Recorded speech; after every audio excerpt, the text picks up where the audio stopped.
Title: Chased by the Alpha, a werewolf shifter romance audiobook, written by Meera Sharan. Prologue: They say love is supposed to be soft, gentle, a safe place to land. But as the daughter of the most powerful alpha, my life was never filled with love. I lost my father as a child. I spent years chasing my mother's love. And now, as a woman, I found myself chasing something even more dangerous: love. My life revolved around 3 men, each so different, yet each leaving their mark on me. But the man I chose, the one who consumed me, came into my life like a storm, thrilling, reckless. It was a kind of love that swallowed you whole, that blurred the line between devotion and destruction. And I walked into it willingly. But love, as I had learned, was harsh on me. Betrayal lurked in the shadows, waiting to tear me apart. The drive home should have felt like a victory lap. Nicole and I had just finished our first year of medical school with straight A's, a plus in every subject. It was the kind of news any normal family would celebrate.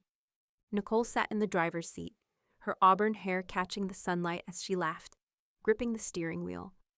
I can already see Mom's face. She's going to be so proud. I leaned back in my seat, smirking. Yeah, she's going to be proud of you. Nicole shot me a look, her green eyes softening. Sel, come on. She'll be proud of both of us. I didn't answer. We both knew it wasn't true. Nicole had always been the daughter, the one who could do no wrong, the responsible, graceful, perfect eldest child. And then there was me, Selena, the troublemaker, the rebellious one, the disappointment. It wasn't like I didn't try. I wanted to make her happy. I wanted to be enough. But no matter what I did, it was never the same, never equal. Nicole's voice cut through my thoughts. Hey. She reached over, squeezing my hand. She loves you too. I forced a smile. Sure. Nicole sighed but didn't push. She knew me too well for that. She was the only thing keeping me from falling apart. She loved me more than anything, and I felt it in every unspoken word, every quiet moment she chose to stay. The fortress loomed in the distance, its high stone walls standing tall against the evening sky. It wasn't just a house, it was a statement. The Red Claw Pack's power made flesh. The guards pulled up to the gates, stepping aside, their heads bowed in respect. I swallowed the lump in my throat as we drove in. No matter how many times I came back here, it never felt like home. The car stopped, and before I could even open my door, Nicole was already rushing up the stone steps. I took my time. I knew how this was going to go. By the time I made it inside, Nicole was already in our mother's arms. Susan, alpha of the Red Claw Pack, stood tall and imposing, her golden hair tied in an elegant braid, her sharp blue eyes filled with something warm as she held Nicole close. I waited, shifting my weight from one foot to the other. The second Nicole pulled away, she turned to Mom, practically beaming. Mom, you won't believe it. Selena aced the exams too. We both got A+. For a brief moment, Susan looked at me, a flicker of acknowledgement, barely there. Then she gave me a short nod. Congratulations. That was it. No hug, no pride in her eyes. Just 2 cold syllables before she turned back to Nicole, smiling. I'm so proud of you, sweetheart. Tonight I'm throwing a party for my daughter. You've done so well. The words landed like a slap. My daughter, as if I wasn't standing right there. I clenched my fists, keeping my face blank, but inside it felt like someone twisting a knife in my chest. Nicole shifted uncomfortably, clearly noticing the tension. Mom, Sel... Noah's coming too. Mom said, cutting her off, her gaze flicking to me. And this time, make sure there's no fighting. He's your dad's best friend's son, and he plays an important role in the pack's affairs. At the mention of him, my stomach twisted. Noah. The name alone sent a slow burn through my veins. The alpha of the Darkridge Pack. 10 years older than me. Stronger, relentless. I hadn't seen him in months, not since our last fight on my birthday, when I told him to stay the hell out of my life. But Noah never listened. Mom shot me one last brief glance before walking away. And just like that, I was invisible again. Nicole sat cross-legged on my bed, sifting through her wardrobe with the kind of concentration most people reserved for life-or-death situations. This one? She held up a dark blue dress, shimmering under the light. It'll look perfect on you. I sighed, tossing another rejected outfit onto the growing pile on the floor. Nicole, I don't think Mom would like me wearing your dress. She rolled her eyes, throwing the dress at me. Mom doesn't have to know. And even if she does, so what? You're my sister, and you deserve to look just as stunning as anyone else tonight. I hesitated, running my fingers over the fabric. It was beautiful, soft, elegant. Nothing like the simple clothes I usually wore. Nicole stood and placed her hands on her hips, giving me a look that meant you better not argue with me on this. Sel, come on. She coaxed. It'll fit you perfectly, and trust me, you'll turn heads. A warmth spread in my chest. Nicole always did this.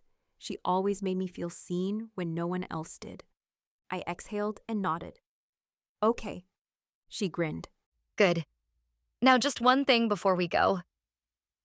She grabbed my wrist gently, her expression turning serious. Don't fight with Noah tonight. I groaned. Nicole. I mean it, Selena. I pulled my hand away, crossing my arms. He's crazy, and I don't like him. Nicole chuckled, shaking her head. He's crazy, all right. Crazy about you. I scoffed. Why would anyone be crazy for me? Her face softened, and before I could react, she cupped my cheeks, tilting my head up. Because my little sister is the prettiest, most adorable, sweetest, and She poked my nose. most innocent girl ever. I let out a small laugh, shoving her hands away. You're so dramatic, she winked. Runs in the family. The party was in full swing when we walked in. Golden lights draped across the fortress walls, casting a soft glow over the courtyard. The air smelled like roses and freshly baked pastries, and laughter filled the space as pack members celebrated Nicole's success. Or, well, mostly Nicole's success. I stayed close to her side, trying not to feel out of place. Then, out of the corner of my eye, I caught him. Noah, standing by the bar, dressed in all black. He was impossible to ignore. His sharp jawline, piercing brown eyes, and tousled dark hair made sure of that. Taller than most men in the room, he didn't need to speak to command attention. He was charming, everyone knew that. But the way he looked at me, it wasn't charm, it was something darker, possessive. Like I was something he meant to claim. And that made him dangerous. Noah was looking straight at me. A slow, knowing smile spread across his lips. I turned away before he could see the heat creeping up my neck.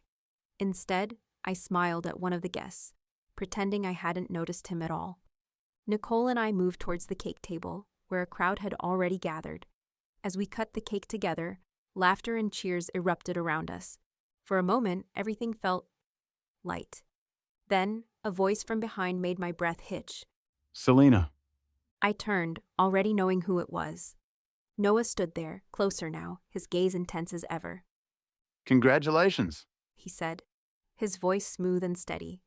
I nodded, keeping my expression neutral. Thanks. A flicker of something crossed his face. Disappointment, maybe, but he covered it up quickly.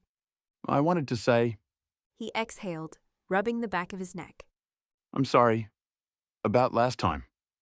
My jaw clenched. I knew what he was talking about. Our last fight. The one where I told him to stay away from me. I forced a cold smile. It's fine. Noah's eyes darkened, as if he could hear the lie in my voice, but he didn't push. The music pulsed through the room, the bass vibrating under my feet as the party carried on in full swing. Laughter, clinking glasses, and the scent of expensive cologne mixed with the faint sweetness of spilled champagne. I had been enjoying myself, dancing with Nicole, sharing inside jokes, losing myself in the moment until she leaned in, her breath warm against my ear. Noah's staring at you again. I sighed, rolling my eyes. Let him. Nicole shot me a look. You know he's not the type to just look, right? I knew that was the problem. And then, like clockwork, I saw him, cutting through the crowd, his steps slow, deliberate. His dark eyes locked onto mine, unwavering, like a predator who had just spotted his prey. My stomach twisted. He's coming, I muttered. Nicole's grip tightened on my wrist, but before she could say anything, He was there. Mind if I steal Selena for a dance? Nicole hesitated, then let out a sharp breath. Just a dance. I wanted to say no. I should have said no. But the warnings I'd gotten before this party echoed in my mind. Noah wasn't the kind of guy you rejected in front of an audience, not without consequences.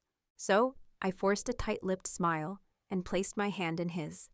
The moment his fingers wrapped around mine, I felt it. His grip was firm, too firm, like he was reminding me that I was in his hands now. He led me to the dance floor, and as soon as he twirled me, his hands moved over my waist, lingering, gripping, claiming. My entire body went stiff. "Noah," I said, forcing a polite but firm tone. He spun me again, his grip tightening. Relax. He murmured, his lips too close to my ear. You look beautiful tonight. I swallowed hard, trying to put space between us, but he didn't let me. His hands skimmed my back, brushing over my spine in a way that made my skin crawl. You've been avoiding me, He said, voice low. I let out a short laugh, trying to play it off. I've been busy. His fingers flexed against my waist. Too busy for me? I didn't answer. His jaw clenched. The music swirled around us, people dancing, laughing, completely oblivious to the tension crackling between us. Think about it, Selena. I'm not just an ordinary guy. I could take you if I wanted, but I won't. Not until you say yes yourself. Was it a plea or a warning? The way he looked at me, intense, unyielding, made it impossible to tell. I jerked back, ripping myself from his hold. My heart pounded as I took a step away, my breath unsteady. "Excuse me, Noah," I bit out, my voice sharper than I intended. He reached for my wrist, but I was quicker. Without another word, I turned and pushed through the crowd, leaving the dance floor, the party, him behind. The night air hit me like a slap as I stepped outside. I sucked in a breath, pressing a hand against my racing heart. I needed to get away from him, because there was something in Noah's eyes tonight, something possessive, something dangerous. And for the first time, I realized. He wasn't going to stop wanting me. The holidays passed in a blur, and soon, college reopened. I stood outside the campus with Nicole, waiting for our ride. The crisp autumn air carried a faint chill, rustling the edges of my coat. Nicole tapped at her phone, grumbling under her breath. The driver's not picking up. She muttered, tucking a strand of blonde hair behind her ear. "Great," I said, rubbing my arms for warmth. "Guess we're walking." Before we could take a step, a sleek black car pulled up, the low hum of its engine breaking the silence. The window rolled down, and a deep, smooth voice reached us. Need any help? I turned toward the driver's seat and felt my breath hitch. The man inside wasn't just anyone. He was tall, broad-shouldered, and ridiculously good-looking. Midnight black hair, slightly tousled, framed a face carved with sharp angles, chiseled cheekbones, a strong jawline, and a faint stubble that made him look effortlessly rugged. But it was his eyes that caught me, stormy gray with flecks of silver, like lightning trapped in dark clouds. Nicole stiffened beside me. No, we're fine. She said quickly. But I, for some reason, found myself tilting my head. "Actually, can you drop us to the fortress?" His lips quirked up at one side, amused. Hop in. Nicole shot me a glare, but I ignored her, opening the car door. The interior smelled of leather and something else. Something distinctly masculine, like cedar and the lingering hint of the night air. Nicole hesitated, then sighed and got in beside me. As he pulled onto the road, the silence stretched for a moment before he spoke. I'm Lucian. He said, glancing at me through the rearview mirror. You two from the university? Yeah. Nicole answered, still wary. You? He smirked. Senior. I'm surprised we haven't crossed paths. I studied him. There was something about the way he carried himself. Confident, but not in an arrogant way. He didn't just take up space, he owned it. His hands gripped the wheel firmly, veins subtly visible beneath his skin. "You don't seem like a student," I said, narrowing my eyes. He let out a low chuckle. And what do I seem like? Like trouble. His eyes flicked to mine, holding my gaze a second longer than necessary. My pulse stuttered. Smart girl. He murmured, lips twitching. Nicole shifted uncomfortably beside me. So, Lucian, what's your deal? You don't look like the type to just offer strangers a ride. He exhaled through his nose as if amused. Maybe I enjoy helping damsels in distress. I scoffed. Hate to break it to you, but we're not damsels. And we weren't in distress. Lucian grinned, eyes gleaming under the streetlights. Not yet. A shiver ran down my spine. Not from fear, but from something I didn't quite understand. By the time we reached the fortress, Nicole was out of the car in seconds, muttering, You're impossible. before stomping away. Lucian's gaze swept the area, his eyes widening as realization hit him. The Red Claw Pack. He murmured. I nodded, watching the understanding settle in. I hesitated, gripping the door handle. Lucian was watching me now, head slightly tilted as if studying something beneath my surface. You like to live dangerously, don't you? He said, voice lower. I smirked. Only when the danger's interesting.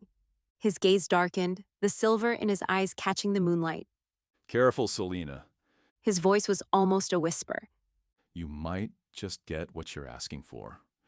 I didn't know then that Lucian wasn't just a storm in passing. He was the kind that would uproot everything in his path, leaving nothing the same. And I had just walked straight into the eye of it. That night, Nicole and I lay sprawled across my bed, our legs tangled in the mess of blankets. The glow of my bedside lamp cast soft shadows on the walls, making the room feel smaller, more intimate. Outside, the world was quiet, but inside, my mind was still buzzing from the night's events. Nicole propped herself up on her elbow, her brown eyes narrowing at me. You know, you really shouldn't be getting into random cars, Selena. I rolled onto my back, staring at the ceiling. Lucian wasn't random. Oh, wasn't he? She gave me a pointed look. I chuckled, shrugging. I mean, he was technically random, but he wasn't a creep. Nicole groaned, flopping onto her back. That's exactly how people in horror movies talk before they go missing. I laughed, nudging her with my foot. Relax. If he wanted to do something creepy, he wouldn't have dropped us off like a gentleman. Nicole wasn't convinced. I don't trust guys like him. The ones who show up out of nowhere, looking like they stepped out of a magazine cover, acting all charming and mysterious. I grinned. So you do think he's good looking? She huffed. Even Noah is good looking. I let out a small laugh, turning to face her. But he is not interesting. Nicole narrowed her eyes. Selena, you like interesting. That's the problem. I didn't argue because she wasn't wrong. The next few days, Lucian was everywhere. I hadn't expected it. The way he slipped into my world so effortlessly, as if he'd always been a part of it.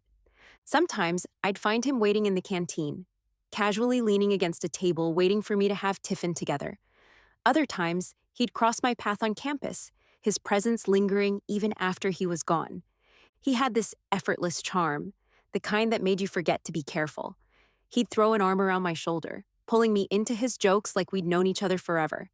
He made rebellion feel like an adventure, like breaking the rules wasn't reckless. It was necessary. The air outside was crisp, the sun dipping lower in the sky as Nicole and I walked out of the college gates.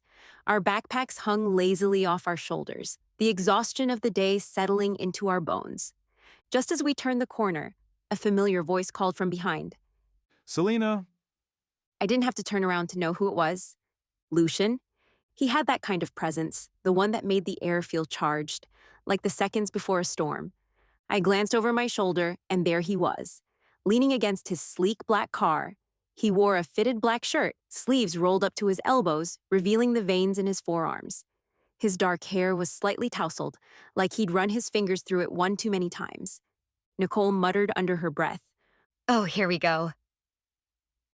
Lucian smirked, pushing off the car and strolling toward us. I'm throwing a party tonight. He said, his voice smooth as ever. All my friends will be there. You two should come.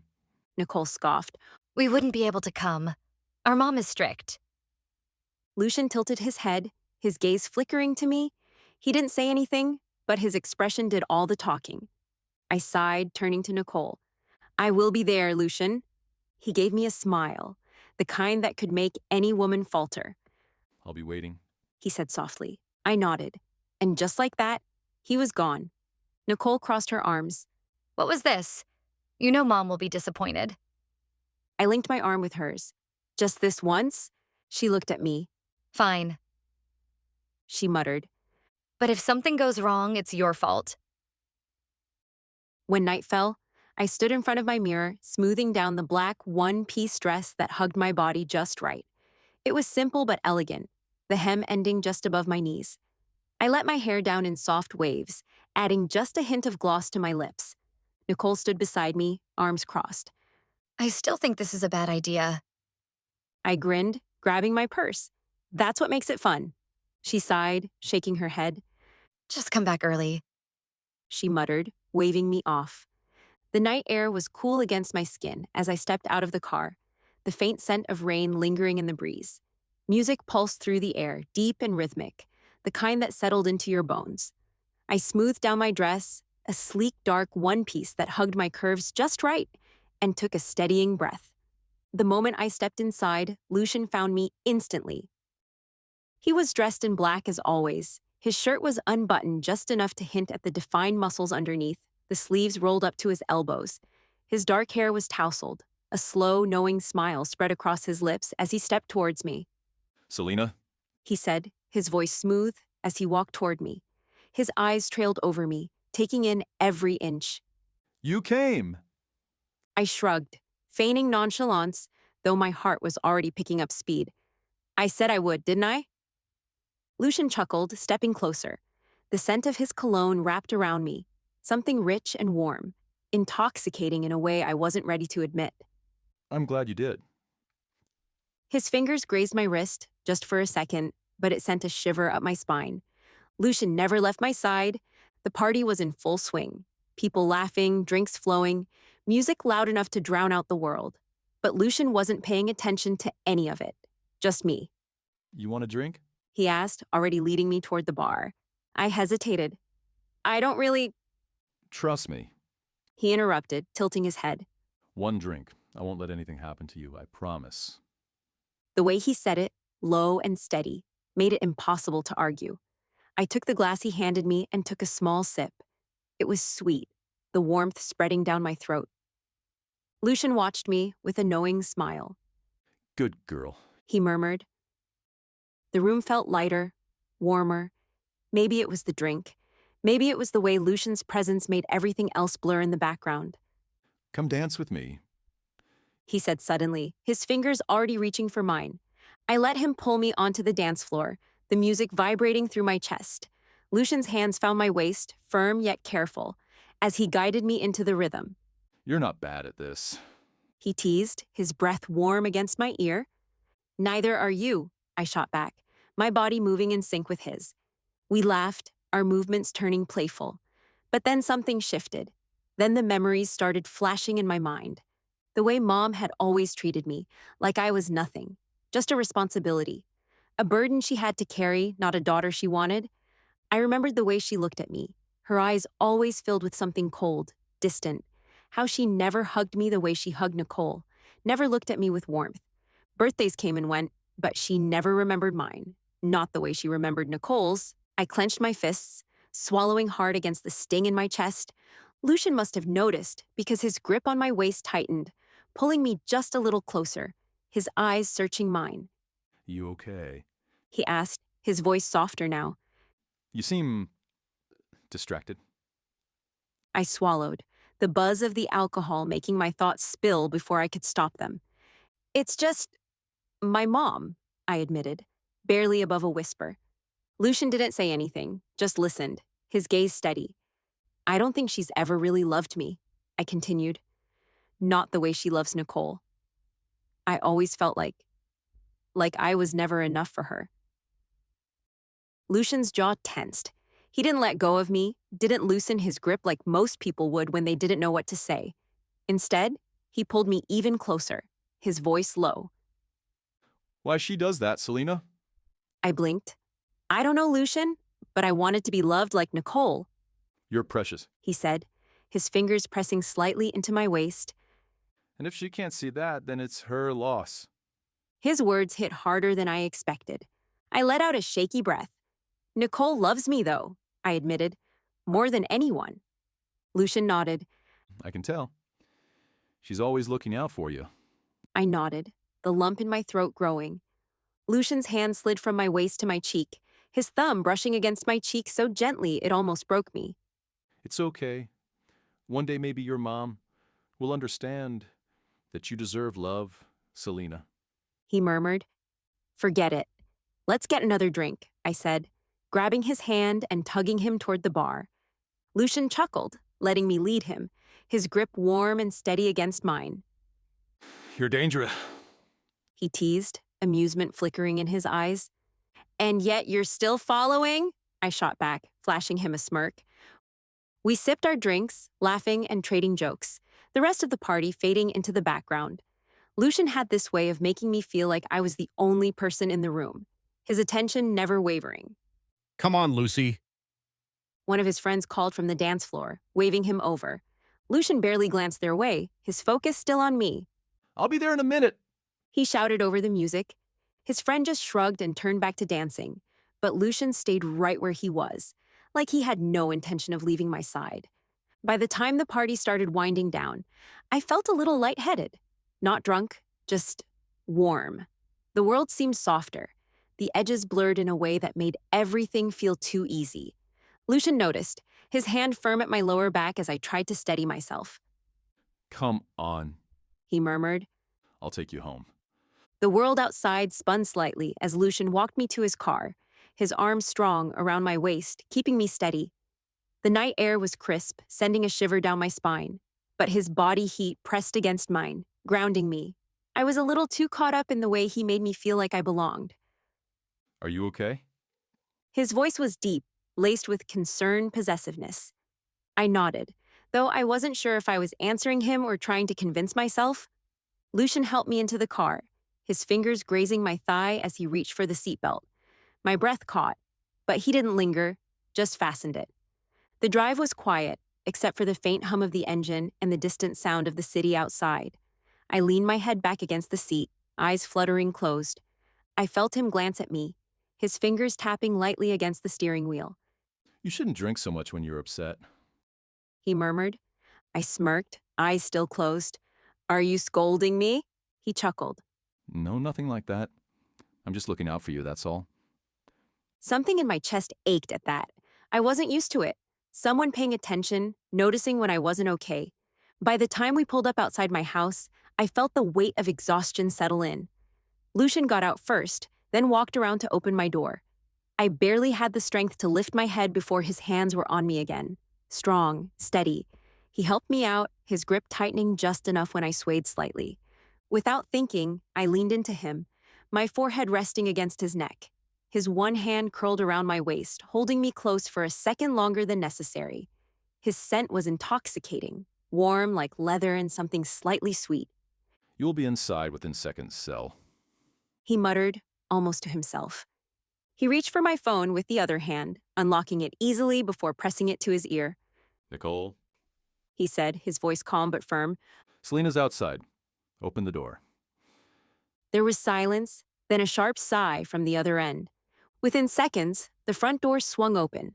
Nicole stood there in her pajamas, her arms folded tight against her chest, her face a mixture of worry and frustration. Her gaze flicked from me to Lucian, and whatever she was about to say died on her lips. Nicole and Lucian exchanged a look, something unspoken passing between them, before she grabbed my arm, tugging me inside.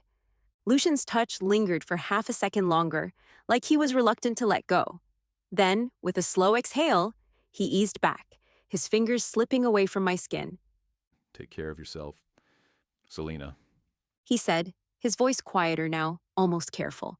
His gaze locked onto mine, intense and unreadable, like he was trying to say something without words.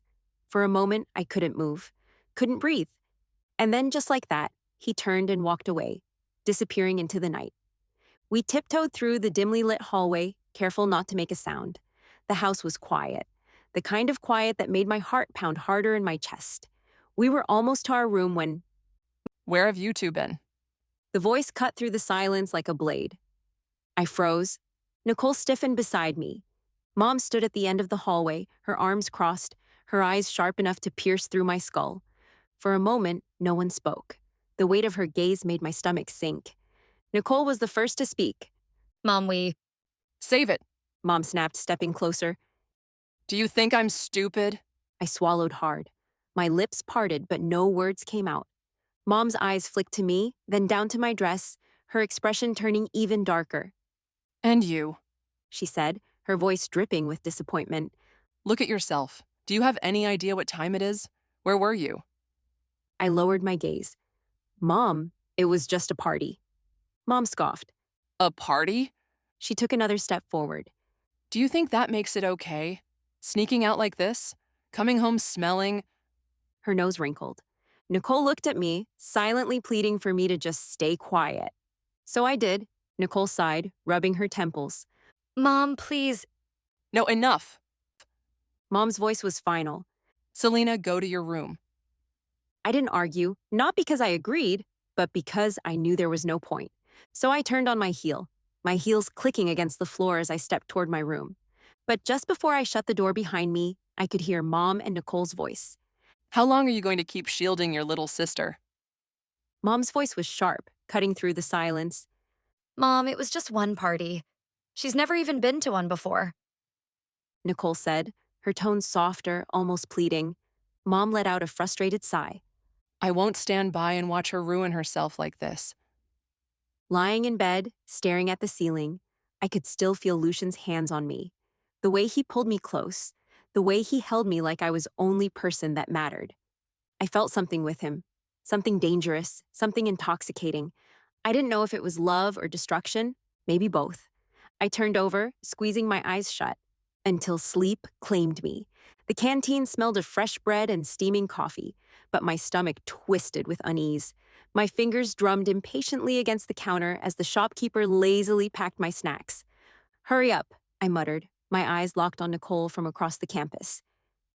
A guy was standing too close to her, his posture cocky, his grin smug.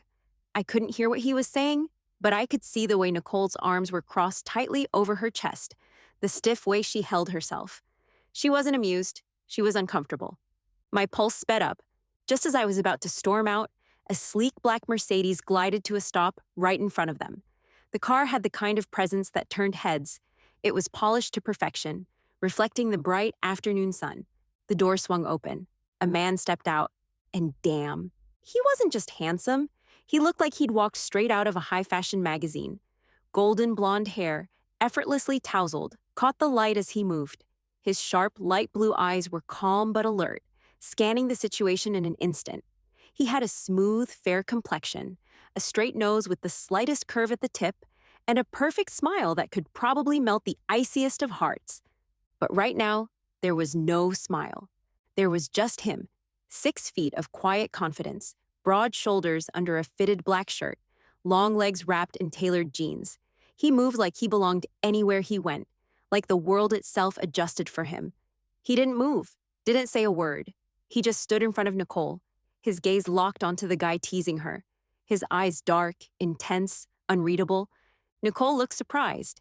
The air between them shifted. The guy teasing her laughed in mockery. And who the hell are you? The blonde stranger didn't answer. He just rolled his sleeves up, slow and deliberate, like he had all the time in the world. The tension snapped. 1 second, the guy was standing tall. The next, he was on the ground, groaning, gripping his jaw. Gasps echoed around the campus.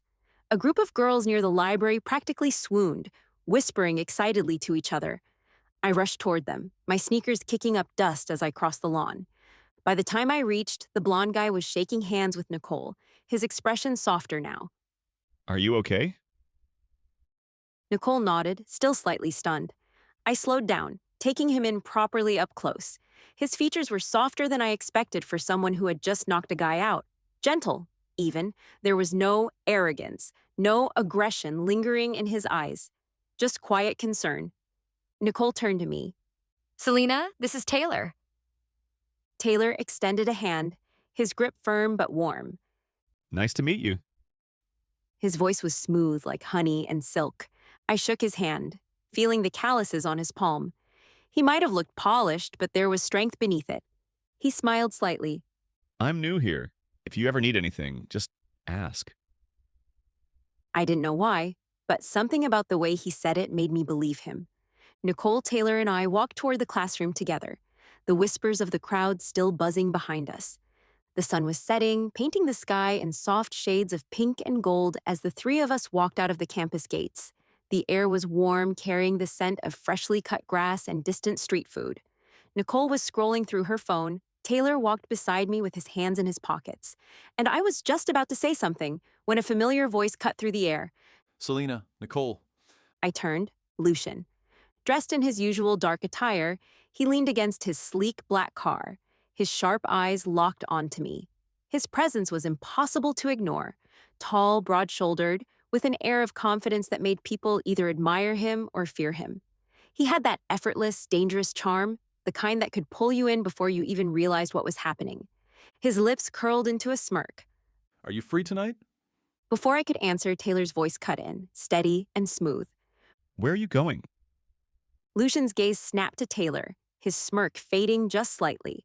Nicole, sensing the shift in energy, quickly stepped in. Lucian, this is Taylor. Taylor, this is Lucian. The two men shook hands, their grips firm, neither of them looking away. Lucian was the first to break the silence. We're going to a club tonight. Taylor raised an eyebrow. Mind if we all go together? Lucian let out a low chuckle, shaking his head. Absolutely not. His tone was playful, but there was an edge to it. I glanced at Nicole, expecting her to refuse like last time, but to my surprise, she sighed. Fine, but I'm not drinking. Lucian turned back to me. I'll be there to pick you both up at 7. The club was alive with music and neon lights. The bass thumped in my chest as we stepped inside, the air thick with the scent of liquor, sweat, and expensive cologne. Bodies moved together on the dance floor, lost in the rhythm of the music. Lucian stepped forward, his broad shoulders cutting through the crowd, shielding us as he led the way. Taylor, Nicole, and I stayed close, moving in his wake. We found a VIP booth near the dance floor, dimly lit with plush leather seats. Lucian ordered drinks, and despite Nicole's protests, she ended up nursing one in her hand. Taylor sat across from me, watching everything with a calm expression, like he was used to places like this but never fully indulged. Lucian leaned in close, his breath warm against my ear. So, what do you think of Taylor?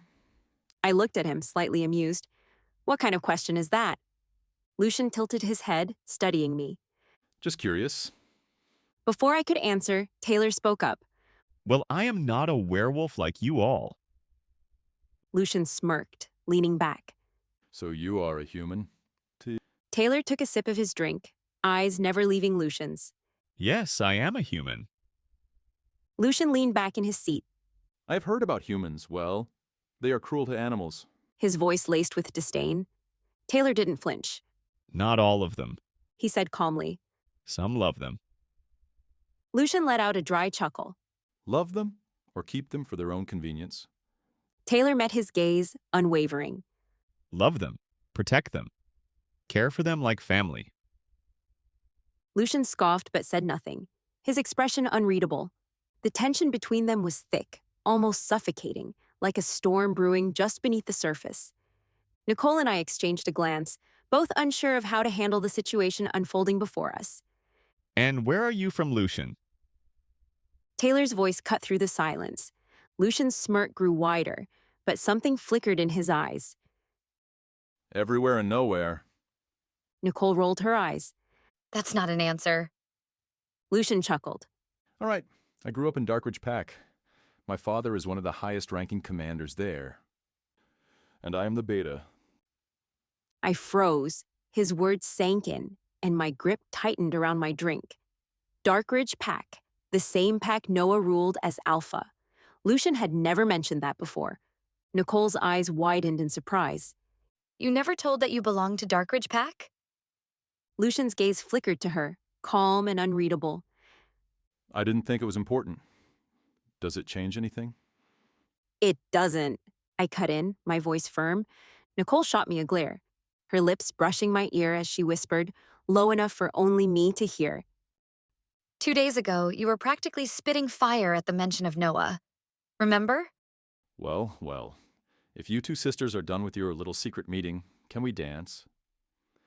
Lucian's voice cut through our whispering, laced with amusement. Nicole turned to him, arms crossed. No, I've never danced like this. Lucian's brows shot up. Never? A slow grin spread across his face before he reached for her hand. Then that settles it. You're going first. Nicole groaned as Lucian dragged her onto the floor, but there was no real protest in her voice. She was already laughing, her head thrown back, the glow of the club lights catching the shimmer of her dress. I took a slow sip of my drink, my gaze flickering between Nicole and Lucian as they moved across the dance floor. Nicole was stiff at first, but Lucian was patient, spinning her around until she loosened up. They look good together. Taylor said, his voice calm. I turned to him, studying his face, the way the colored lights painted shadows across his sharp jawline.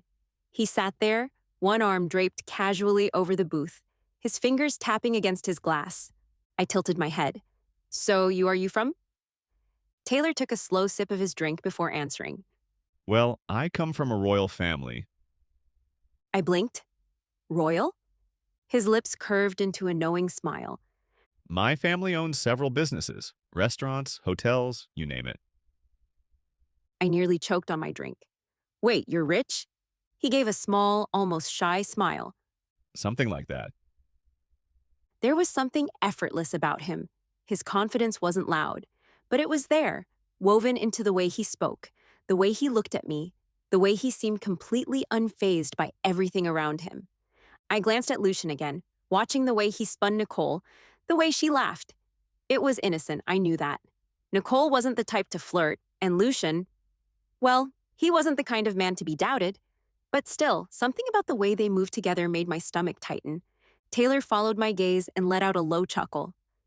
So, do you have a boyfriend? I hesitated, then shook my head. Not till now. He arched an eyebrow. Till now? I took another sip of my drink, then pointed toward the dance floor. I like him. Taylor followed my gaze, his expression unreadable as he watched Lucian and Nicole dance. He let out a quiet chuckle. He's dancing with Nicole. I smiled. They're just having fun. Taylor leaned back, his fingers still lazily tapping against his glass. Are you sure about that? There was something in his tone, something that made my chest tighten. It wasn't mockery, it wasn't amusement, it was something else. A slow burn in his voice, as if he was testing me, as if he already knew the answer but wanted to hear me say it. I swallowed, my fingers tightening around my glass. Nope, I am not sure. It's complicated, I said simply. Taylor didn't look away. Complicated is just another word for unfinished. His words hung in the air between us, thick and heavy. The club seemed louder now, but I could still hear my own heartbeat, fast and unsteady. The night went on, and eventually, Nicole and Lucian stepped off the dance floor when I heard Lucian's voice from behind.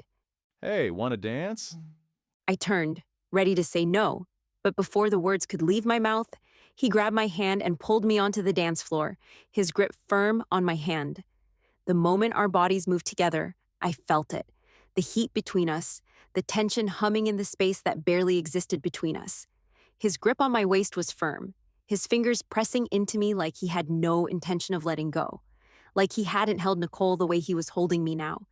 His touch wasn't casual, it wasn't playful, it was something else, something deeper, something possessive.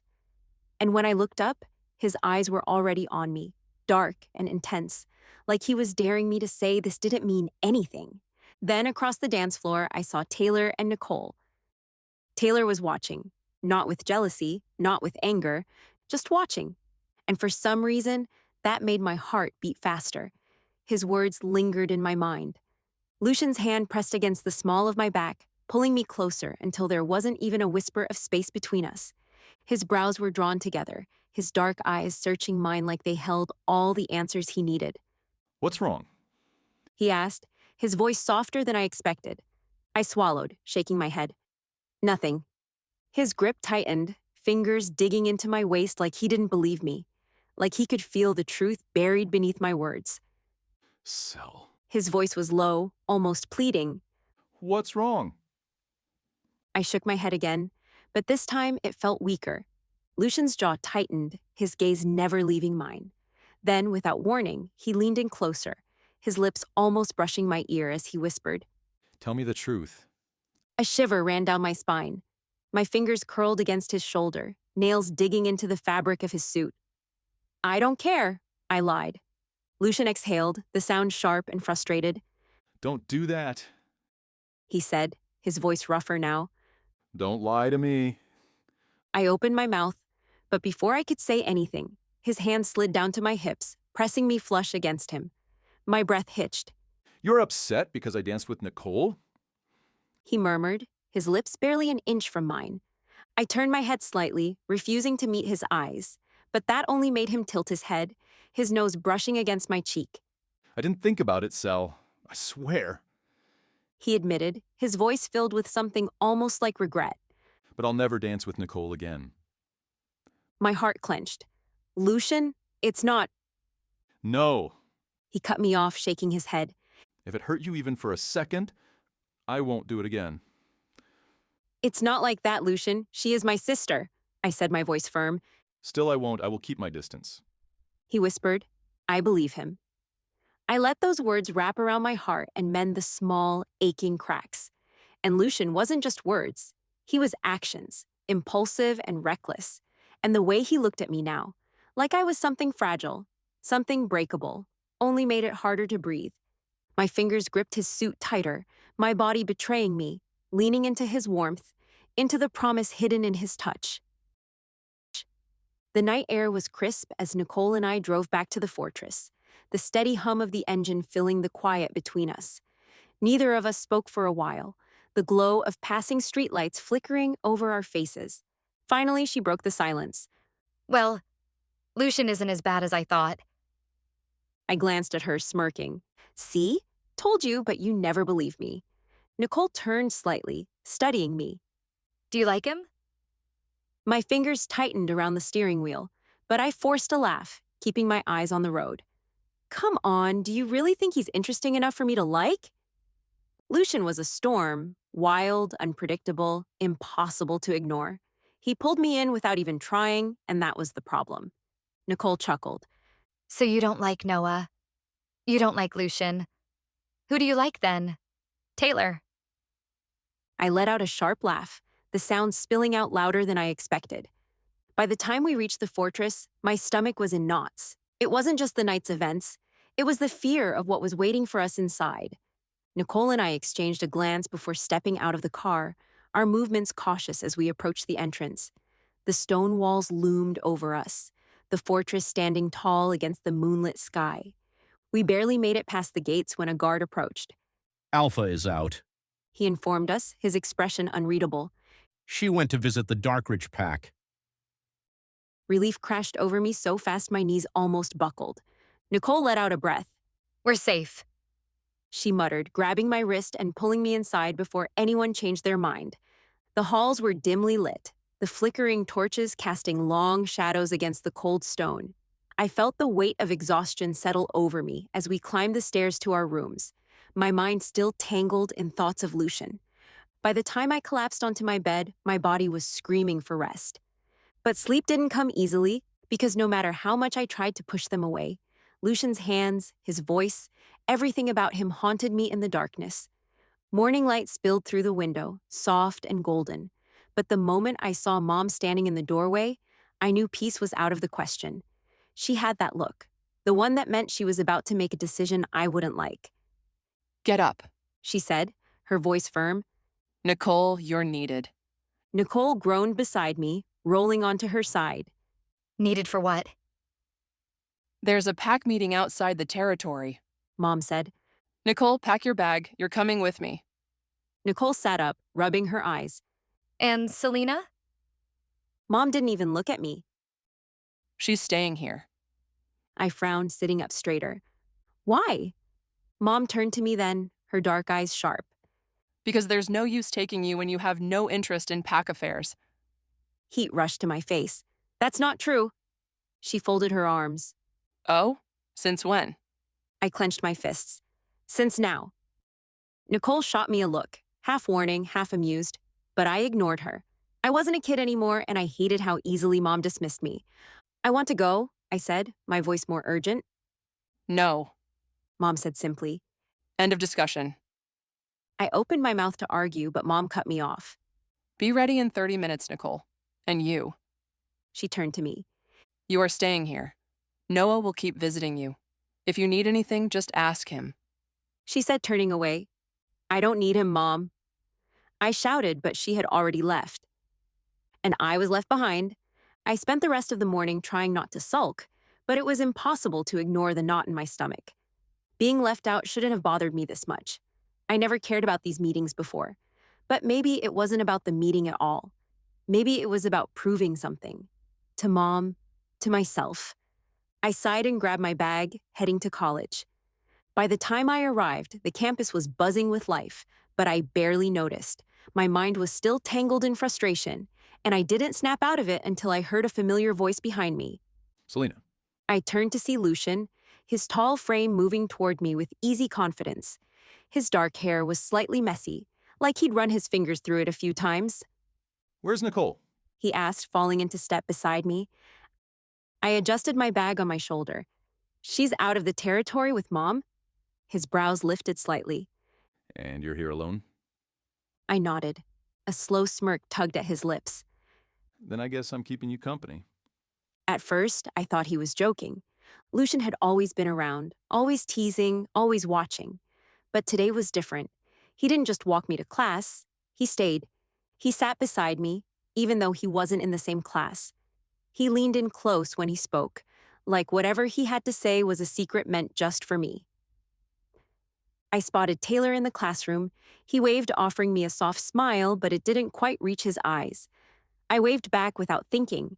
As the class went on, I could feel Taylor's gaze on us. Steady, unblinking. When class ended, Lucian was already waiting outside. By the end of the day, it was obvious. Lucian was taking care of me, and I hated how much I liked it. Come on. He said. I'm driving you back. I hesitated, glancing at my car. I have my own ride. He leaned against his car, crossing his arms. And I have a better ride. I rolled my eyes, but my heart was already racing. The fortress wasn't far, but the ride back felt longer, maybe because I was hyper-aware of every little thing. The warmth of his body so close, the way the wind tugged at his shirt, revealing glimpses of skin beneath. Lucian pulled up in front of the fortress, but neither of us moved. The air between us was heavy, thick with something unspoken. My fingers hovered over the door handle, but before I could push it open, his hand caught mine. Selena. He said, his voice lower than usual, rough at the edges. I turned to him, and the way he was looking at me made my breath hitch. His eyes were serious, burning with something deeper than just attraction. His grip on my wrist was firm, but gentle. I can't keep pretending anymore. He said, his jaw tightening. I love you. Everything inside me stilled. Lucian, the one who had been my shadow, my anchor, my safe place, the one who had looked at me like I was something to be protected, something to be cherished. I swallowed hard, my pulse pounding in my ears. He leaned in, his face just inches from mine. Tell me you feel it too. I did. I felt it in every glance, every stolen touch, every moment we spent together. And now, with his confession hanging in the air between us, there was no point in denying it anymore. I nodded, my voice barely above a whisper. I love you too. The moment the words left my lips, something in him snapped. His hands cradled my face, pulling me in, and then his lips crashed against mine. It wasn't just a kiss. It was a claim, a storm, a desperate need that had been bottled up for too long. His fingers tangled in my hair, pulling me closer, as if he was afraid I'd disappear if he let go. I gripped his shirt, my nails digging into the fabric. The heat between us was overwhelming, making my head spin. His lips moved against mine with a kind of hunger I had never felt before, like he was trying to pour everything he felt into this one moment. But something in the air shifted suddenly, a presence, a storm brewing just beyond the car. From the corner of my eye, I caught sight of Noah. He stood rigid, his fists clenched at his sides, his jaw locked tight. His dark eyes burned as they locked onto me and Lucian, and a flicker of something dangerous passed over his face. Rage, betrayal, something sharp enough to cut. My breath caught in my throat. I pulled away from Lucian, my lips tingling, my heart hammering like it wanted to escape my chest. But Lucian? He didn't move with the same urgency. He was calm, Too calm, too confident, like a wolf that had already won the fight. Slowly, he turned his head, meeting Noah's glare with an unreadable expression. Then, he simply stepped out of the car. I followed, my pulse still racing, my hands unsteady as I wiped my lips, the weight of Noah's fury pressing down on me. Lucian stood tall, his broad shoulders relaxed, his confidence unshaken. The wind rustled his dark hair, and under the silver light of the moon, he looked like something out of an old legend, untouchable, unstoppable. Noah, on the other hand, was fire barely contained. His chest rose and fell with controlled breaths, his muscles tense like he was moments away from launching at Lucian. Lucian's voice was maddeningly casual. What brings the great Alpha all the way to Red Claw tonight? Noah's lip curled. Susan is out of the territory. She asked me to look after Selena. His words were clipped, forced through gritted teeth. Lucian tilted his head slightly, amusement flickering in his eyes. How thoughtful of you. Noah's jaw tightened. I swallowed hard, my stomach twisting. This wasn't just about my mother's request. This was about what he just saw. Noah had always been possessive, his affection for me burning in a way that made it hard to breathe. He had sworn once that I would be his. And now he had seen Lucian, touching me like I belonged to him. Noah took a step closer, his voice quieter now. You should go back to the fortress. The pack meeting will start soon, Lucian. The tension between them was thick, charged with something ancient, something primal. I could almost hear the unsaid words between them, the unspoken war over me. Lucian didn't flinch. He exhaled slowly, his eyes still locked on Noah's. I will, but before that. He turned to me. Without hesitation, he cupped my face with both hands. His thumb traced my cheek, his touch softer than I expected. Take care of yourself, Selena. His voice was low, intimate, meant just for me. I nodded, unable to speak. Noah exhaled sharply, his patience clearly at its breaking point. Selena, let's go. I hesitated for a second too long. Lucian's fingers slid from my skin, his warmth leaving me cold. And then, just like that, he stepped back. I turned toward Noah, feeling his presence beside me, familiar but suffocating. Lucian stood still, watching, his expression unreadable.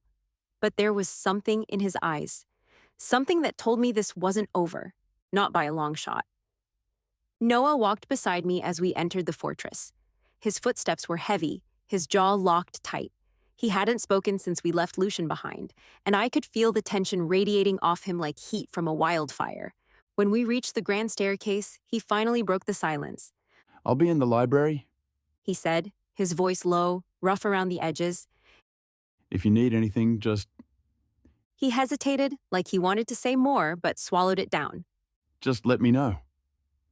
I nodded, not trusting my own voice, and turned toward my room. The second the door shut behind me, I let out a breath I hadn't realized I was holding. My heart was still racing, my skin tingling. Lucian, his lips, his hands, the way he had held me like I was the only thing that mattered. I pressed my fingers to my lips, closing my eyes, but the moment replayed in my mind, stronger now, more vivid. I stepped into the bathroom and stripped off my clothes. My skin was warm where Lucian had touched me. I ran my fingertips over the spots, my neck, my waist, the curve of my hip, where his hands had claimed me, and a shiver ran down my spine. Sliding into the tub, the hot water surrounded me, but it wasn't enough to drown out the memory of him. My head tilted back, eyes fluttering shut. Every breath I took, I could still feel him. The heat, the hunger. Noah had seen us. The way he had looked at me, furious, betrayed, like I had ripped something out of him, made my stomach twist.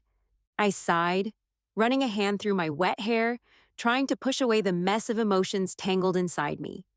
When I stepped out of the bath, I wrapped myself in a towel, letting my damp hair fall over my shoulders.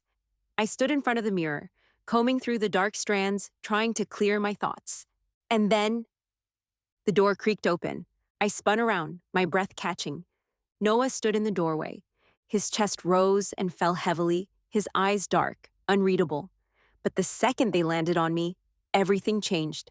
His body went still, his pupils dilated, his lips parting slightly. I watched his throat bob as he swallowed hard. I took a step back, heart hammering. In my nervousness, the towel slipped from my grasp and fell to the floor. Silence, thick, charged. Noah's eyes swept over me just for a second too long. His nostrils flared, his fingers twitching at his sides like he was fighting something inside himself. But then, he moved. Slowly, he knelt. My breath hitched as he reached for the towel, his hand steady despite the tension rolling off him. He picked it up, his knuckles grazing my ankle. He didn't look up at first. Then, finally, he lifted his gaze, and the heat there sent a shiver through me. His voice was quiet, strained. It's okay, Selena. He stood, wrapping the towel around me with careful hands. But when his arms lifted to pull the fabric around my shoulders, his fingers brushed against my bare skin, my collarbone, the curve of my chest. I sucked in a sharp breath. His hands froze. For a moment, he stood there, too close, too aware. Then his lips hovered just above mine, close enough that I could feel his breath, warm and unsteady. A whisper of a touch, there, and then gone. A shiver ran through me, not just from the heat of his nearness, but from fear, uncertainty. His gaze flickered over my face, reading every hesitation, every tremor in my body. And then, just as quickly as he had leaned in, he pulled back, his jaw tight, his eyes burning with restraint. His voice was hoarse when he finally spoke. Don't be afraid of me, Selena. I won't. Not until you accept me. And then, just for a fleeting moment, his eyes traced the curves of my body, slow, deliberate. But just as quickly, he tore his gaze away, turning back with a sharp breath, as if forcing himself to look anywhere but at me. I stood there, trembling, my heartbeat a wild, unsteady thing. Noah was a man of his word, and tonight was undeniable proof of that. But Lucian didn't just love me. He showed it in 100 different ways. He took me out, to clubs, to parties, to places I never thought I'd enjoy until I was with him. He made me laugh when I didn't feel like laughing, pulled me into his arms when the world felt too heavy. And when he wasn't taking me out, he was taking care of me. One morning, he called me over to his house. When I stepped inside, I was stunned. Lucian's house was nothing like I expected. The walls stretched high, floor-to-ceiling windows revealing the rolling hills outside. The furniture was sleek, modern, like something out of a magazine. It smelled faintly of cedar and something else, something uniquely him. I turned slowly, taking it all in. You live here? Lucian leaned against the counter, rolling up his sleeves, his forearms flexing slightly. Built it myself. I blinked at him. Seriously? He smirked. Yeah. Took years, but I wanted something that was mine, not just a pack house.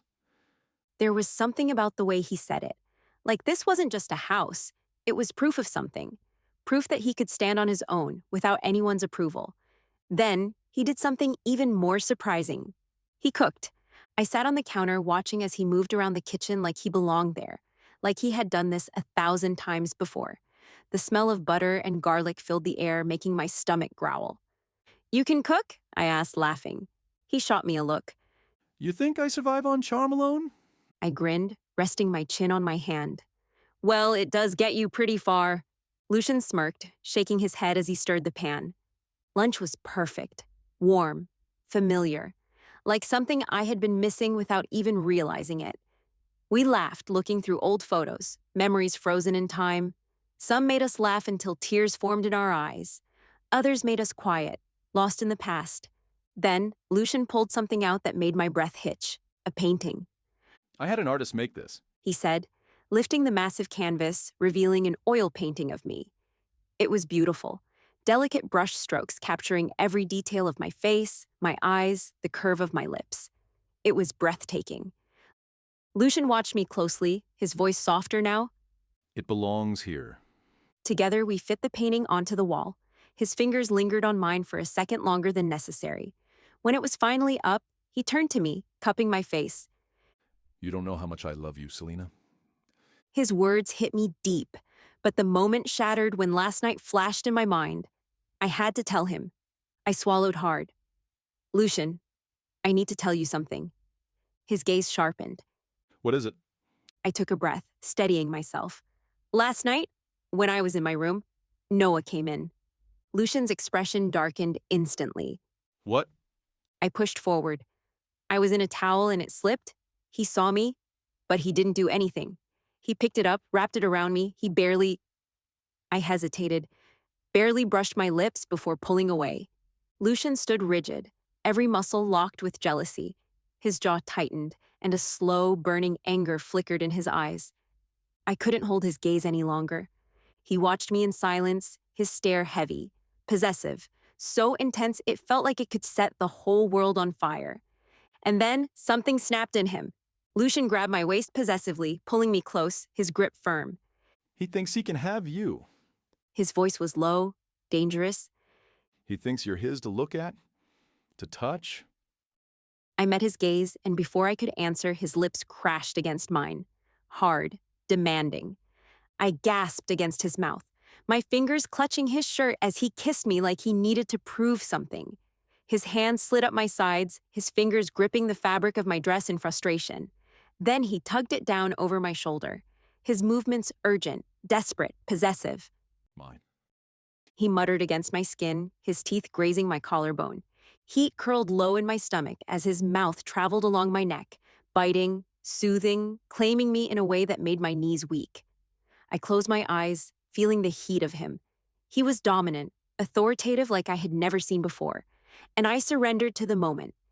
His hands found my hips, pulling me even closer until there was no space left between us, just the hard press of him, solid and unyielding. Lucian took my hand, guiding it to the buttons of his shirt. His breath was ragged in desperation. Undo them. I fumbled slightly, popping them open one by one, revealing the hard planes of his chest. He let out a low groan, his head falling back as my lips followed, pressing soft, lingering kisses against his skin, his eyes dark and locked onto mine. His fingers tangled in my hair, his grip firm and deliberate, guiding me exactly where he wanted, where he needed me to be. His lips parted on a breath, my name slipping out like a worshipful prayer as I kissed him lower, tasting the heat of his skin. Everything was heat, fire, urgency. But then the moment shattered and my phone rang. The sound cut through the haze like a blade. Lucian cursed under his breath as I reached for it, my hands shaking slightly. I hesitated before answering. Noah! His voice was sharp. Where are you? I swallowed. I'm at Lucian's house. A beat of silence, then his voice cold and sharp. Leave. Now, Selena. He exhaled slowly, his jaw tightening. Your mother won't be pleased when she finds out her daughter has been sneaking around with an ordinary beta in her absence. My stomach twisted. Lucian's eyes locked onto mine, still burning with heat. I hesitated. Selena? Noah's voice was firm. I'm waiting for you at the fortress. He murmured, his voice rough with longing. His arms tightened around me, his warmth anchoring me in place. Lucian heard it, his jaw tightened, his grip on my waist tensed. I didn't want to go, but something in Noah's tone told me I had to. I have to go, I whispered, trying to pull away, but Lucian wouldn't let me. Please don't go, Sel. I turned to him, meeting his gaze, his eyes still dark, still burning with hunger of everything we couldn't. I'll come back, Lucy, I reassured him softly. Promise me. He said, his voice almost a plea. Promise me you'll come back. I reached up, brushing my fingers against his cheek, my heart aching at the way he was looking at me. I promise. Slowly, reluctantly, I pulled away from Lucian. His hands lingered for a second before they slipped from my body, falling to his sides. His expression was unreadable, desire still dark in his eyes, but something softer beneath it. Something that almost felt like sadness, but he didn't stop me. I turned to leave, my pulse still unsteady, when his voice cut through the air. Take care of yourself, Sel. He said, his tone calm but laced with warning. And next time, if Noah lays a hand on you, I will forget that he's the alpha. I froze, my breath catching. A slow, deliberate threat. One I knew he meant. Swallowing hard, I glanced back at him. He was watching me, his gaze burning into mine, searing the moment into my skin. And then I walked away, feeling his eyes on me long after I was gone. The night air was thick with tension as I stepped into the fortress. The stone walls felt colder than usual, or maybe it was just me. I found Noah in the main hall, lounging in one of the leather chairs, swirling a glass of whiskey in his hand. The fire behind him cast flickering shadows across his sharp features, making his smirk look even more infuriating. I folded my arms. "All right, Noah, I'm here." Noah took his time, sipping his drink, watching me like I was some kind of amusement. Then, with that arrogant tilt of his head, he said, Good. Just wanted to make sure you were here before I left. I blinked. "That's it?" He grinned. That's it. Heat coiled in my chest, a slow burn of anger tangled with confusion. "You made me leave Lucian's house for this?" Noah leaned forward, elbows resting on his knees, his gaze sharp. Come on, Selena. He's just an ordinary beta. He doesn't match you in any way. His words struck deeper than I wanted to admit, but I refused to let it show. I kept my face blank, swallowing down the flicker of hurt clawing at my throat.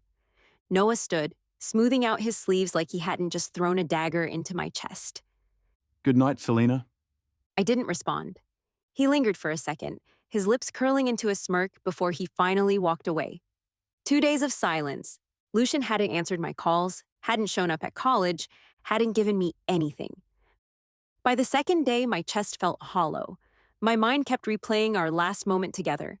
The warmth of his body, the way his lips had lingered on mine, the way he had whispered my name like it meant something. And now, nothing. At college, I found Taylor near the campus cafe, stuffing fries into his mouth like he hadn't eaten in days. I sat down across from him. "Have you seen Lucian?" Taylor swallowed. Nope, he hasn't been here. I tapped my fingers against the table, trying to stay calm. "You sure?" Positive. He leaned in, lowering his voice. Is everything okay, Selena? A lump formed in my throat as I whispered, "Lucian isn't answering my calls. He hasn't come to see me. He always does." Taylor's fingers curled around mine, warm and steady. I told you, Selena, he's not the right guy. I pulled my hand away, my chest tightening. "Stop it, Taylor. He's not like that." But even as I said it, the words felt empty. This wasn't just avoidance. This was intentional. Lucian was shutting me out. The rain had been falling since morning, drumming against the windows in an endless rhythm, cold and unrelenting. The storm had stolen the warmth from the air, leaving everything damp and heavy. It had been 2 days since I'd last seen Lucian. I told myself not to overthink it. Maybe he was busy. I wrapped my arms around myself as I gazed outside. That's when I saw Lucian. He was sitting under the old oak tree, knees drawn to his chest, his head tilted up slightly as he stared at my window. He wasn't moving, just letting the rain soak through his clothes. His dark hair clung to his forehead, water dripping down his sharp cheekbones. His eyes, red, swollen, hollow, held a grief. He had been crying. Panic settled deep in my chest. Lucian never cried. Why wasn't he coming in? Why was he just sitting there? I didn't stop to think. I rushed downstairs, my bare feet slapping against the cold stone floor. The wind howled as I yanked open the heavy door, the rain instantly lashing against my skin. "Lucian," I called, my voice nearly drowned out by the storm. He blinked slowly, as if pulling himself from some distant place, but he didn't move. Selena. His voice was hoarse, broken. I ran to him, my nightgown plastered to my body by the rain. When I reached him, I dropped to my knees beside him. "Lucian, what are you doing? Come inside." He didn't argue. He let me guide him inside, his body ice cold, his weight pressing heavily against mine. When he stumbled, I tightened my grip, feeling his fingers weakly curl into the fabric of my gown. That's when it hit me. He was completely intoxicated. His damp clothes clung to him, water dripping onto the floor with every step. His breathing was slow, unsteady. "Let's get you changed," I whispered, leading him inside the fortress. The candlelight flickered as I pushed the door shut behind us. I guided him to sit on the edge of the bed, grabbing a towel. He was shivering. He didn't move, his head hanging low, fists clenched.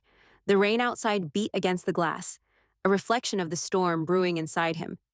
I knelt in front of him, my fingers trembling as I reached for the buttons of his soaked shirt. He didn't stop me. He didn't say a word. "What were you doing outside Lucy?" I asked softly. He opened his eyes for a moment, staring at me, like he was memorizing me, like I was something he was afraid to lose, but didn't respond. I peeled the wet fabric from his shoulders. My eyes swept over the sharp lines of his collarbones, the way his chest rose and fell unevenly. I swallowed, dragging the towel over his shoulders, drying the droplets that clung to his skin. Then, his voice shattered the silence. It hurts. He whispered. I looked up to meet his gaze, but he wasn't looking at me.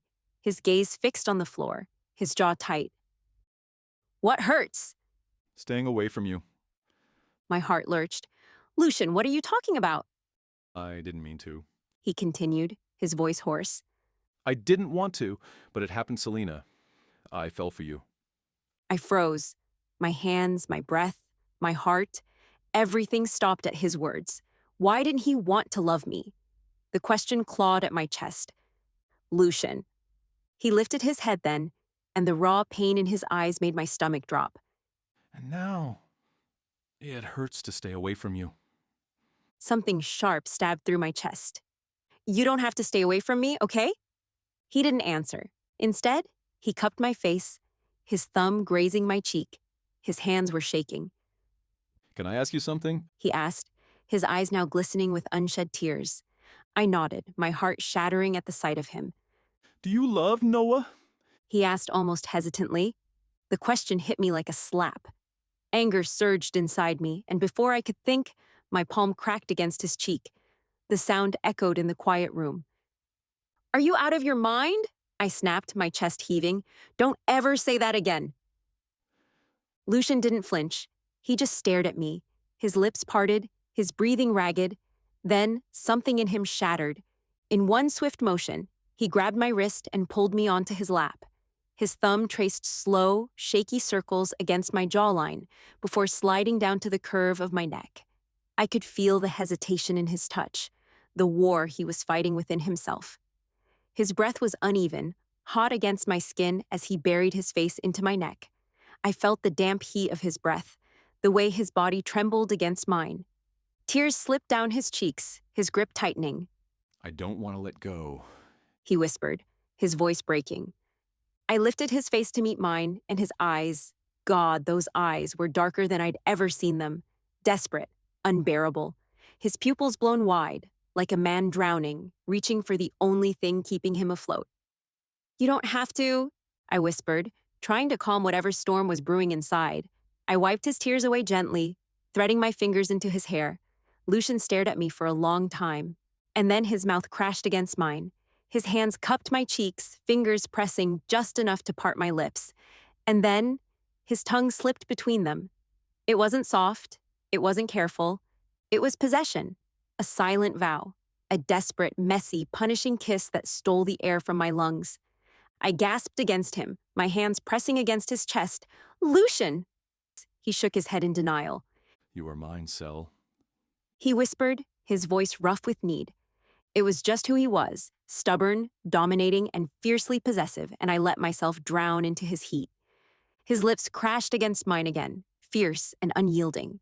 His grip tightened on my waist, caging me, fingers pressing into my skin like he was afraid I'd slip away.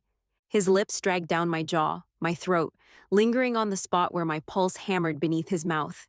He pressed a kiss there, then another, then a bite, sharp, quick, punishment. I sucked in a breath, but the pain melted into warmth. He looked up just to make sure I'm comfortable. When he was convinced, he dipped his head again. I kissed him slow and deliberate, my lips exploring his chest, teasing him. Lucian groaned, a low, broken sound that made my stomach tighten. His fingers tangled in my hair, pulling me closer, guiding me down his chest. I pressed soft, lingering kiss there. He looked down at me. You ruined me. He rasped against my skin.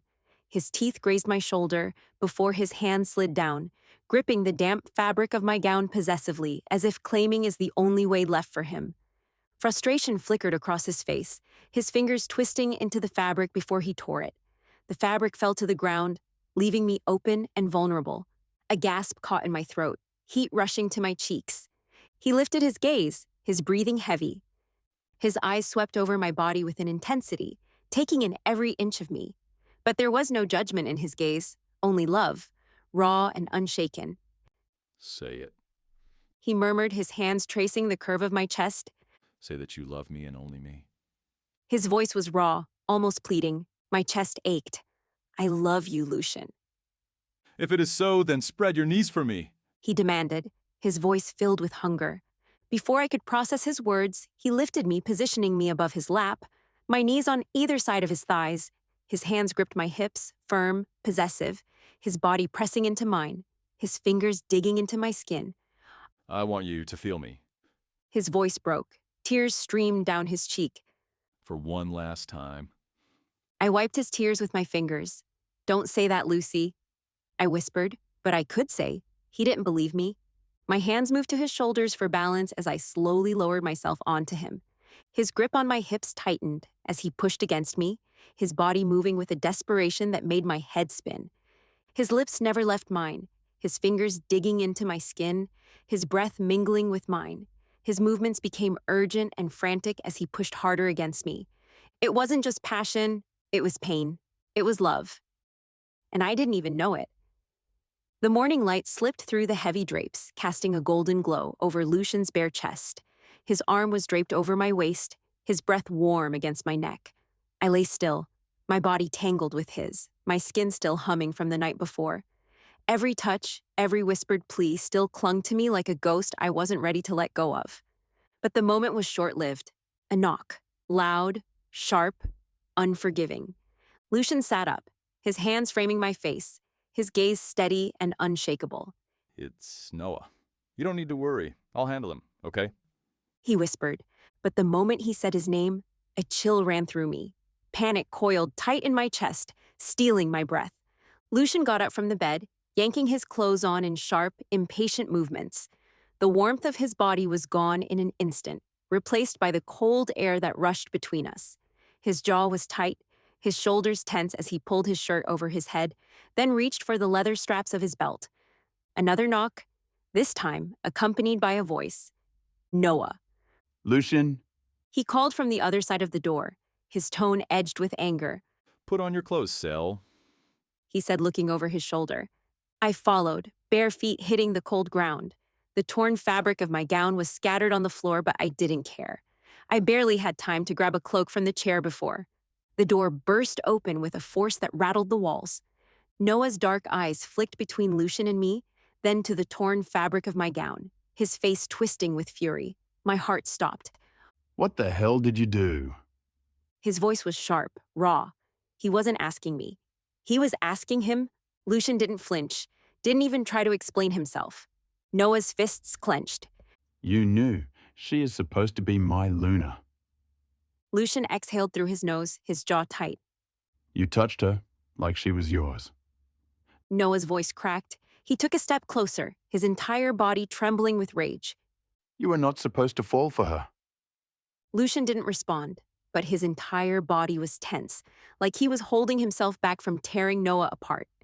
Noah snapped. He lunged at Lucian, his fist slamming into his jaw so hard the impact echoed through the room. Lucian barely stumbled, his head jerking to the side, his lips splitting open. The taste of blood was in the air. Lucian let out a dark laugh, wiping his mouth with the back of his hand. Feel better now? His voice was dangerously calm, like a storm before it swallows the world whole. Noah swung again. This time, Lucian caught his wrist midair, twisting it with a warning grip. His eyes burned with something deadly, something I'd never seen before. Yes, I was not supposed to. Lucian said through gritted teeth. But I love her. Get that in your dumb head. That was it.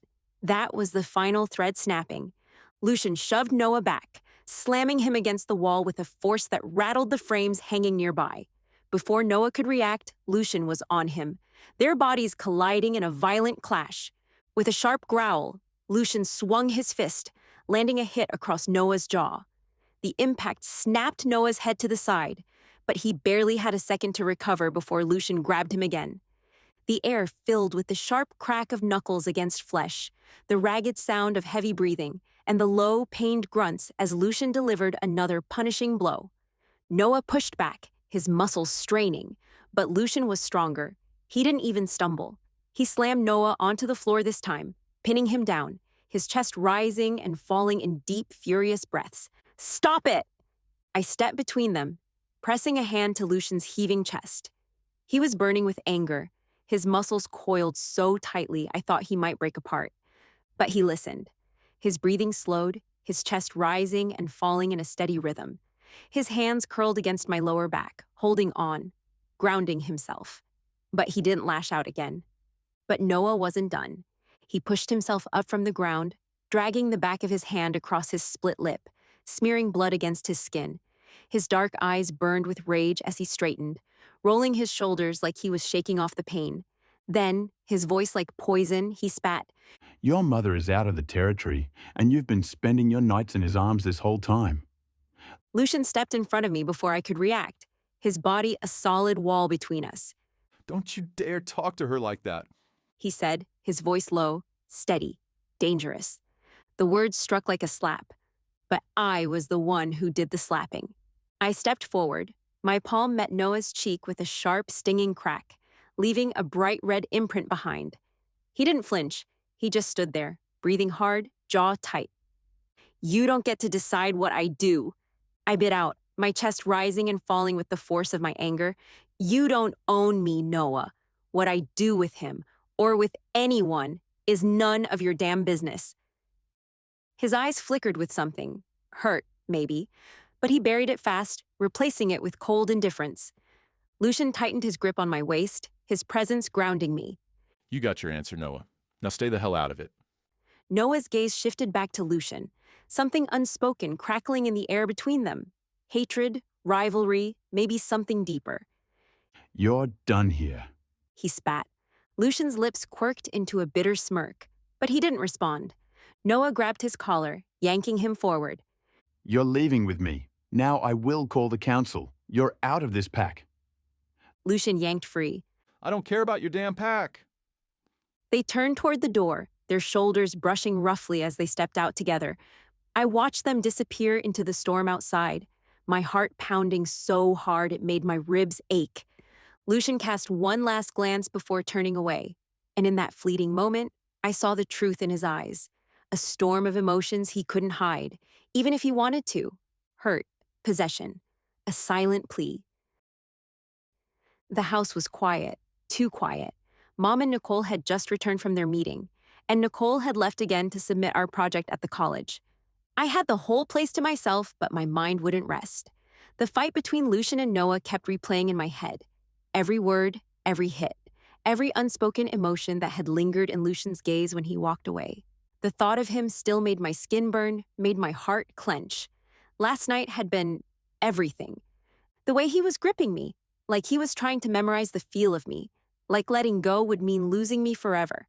Grief clung to him, raw and unspoken, bleeding into every touch.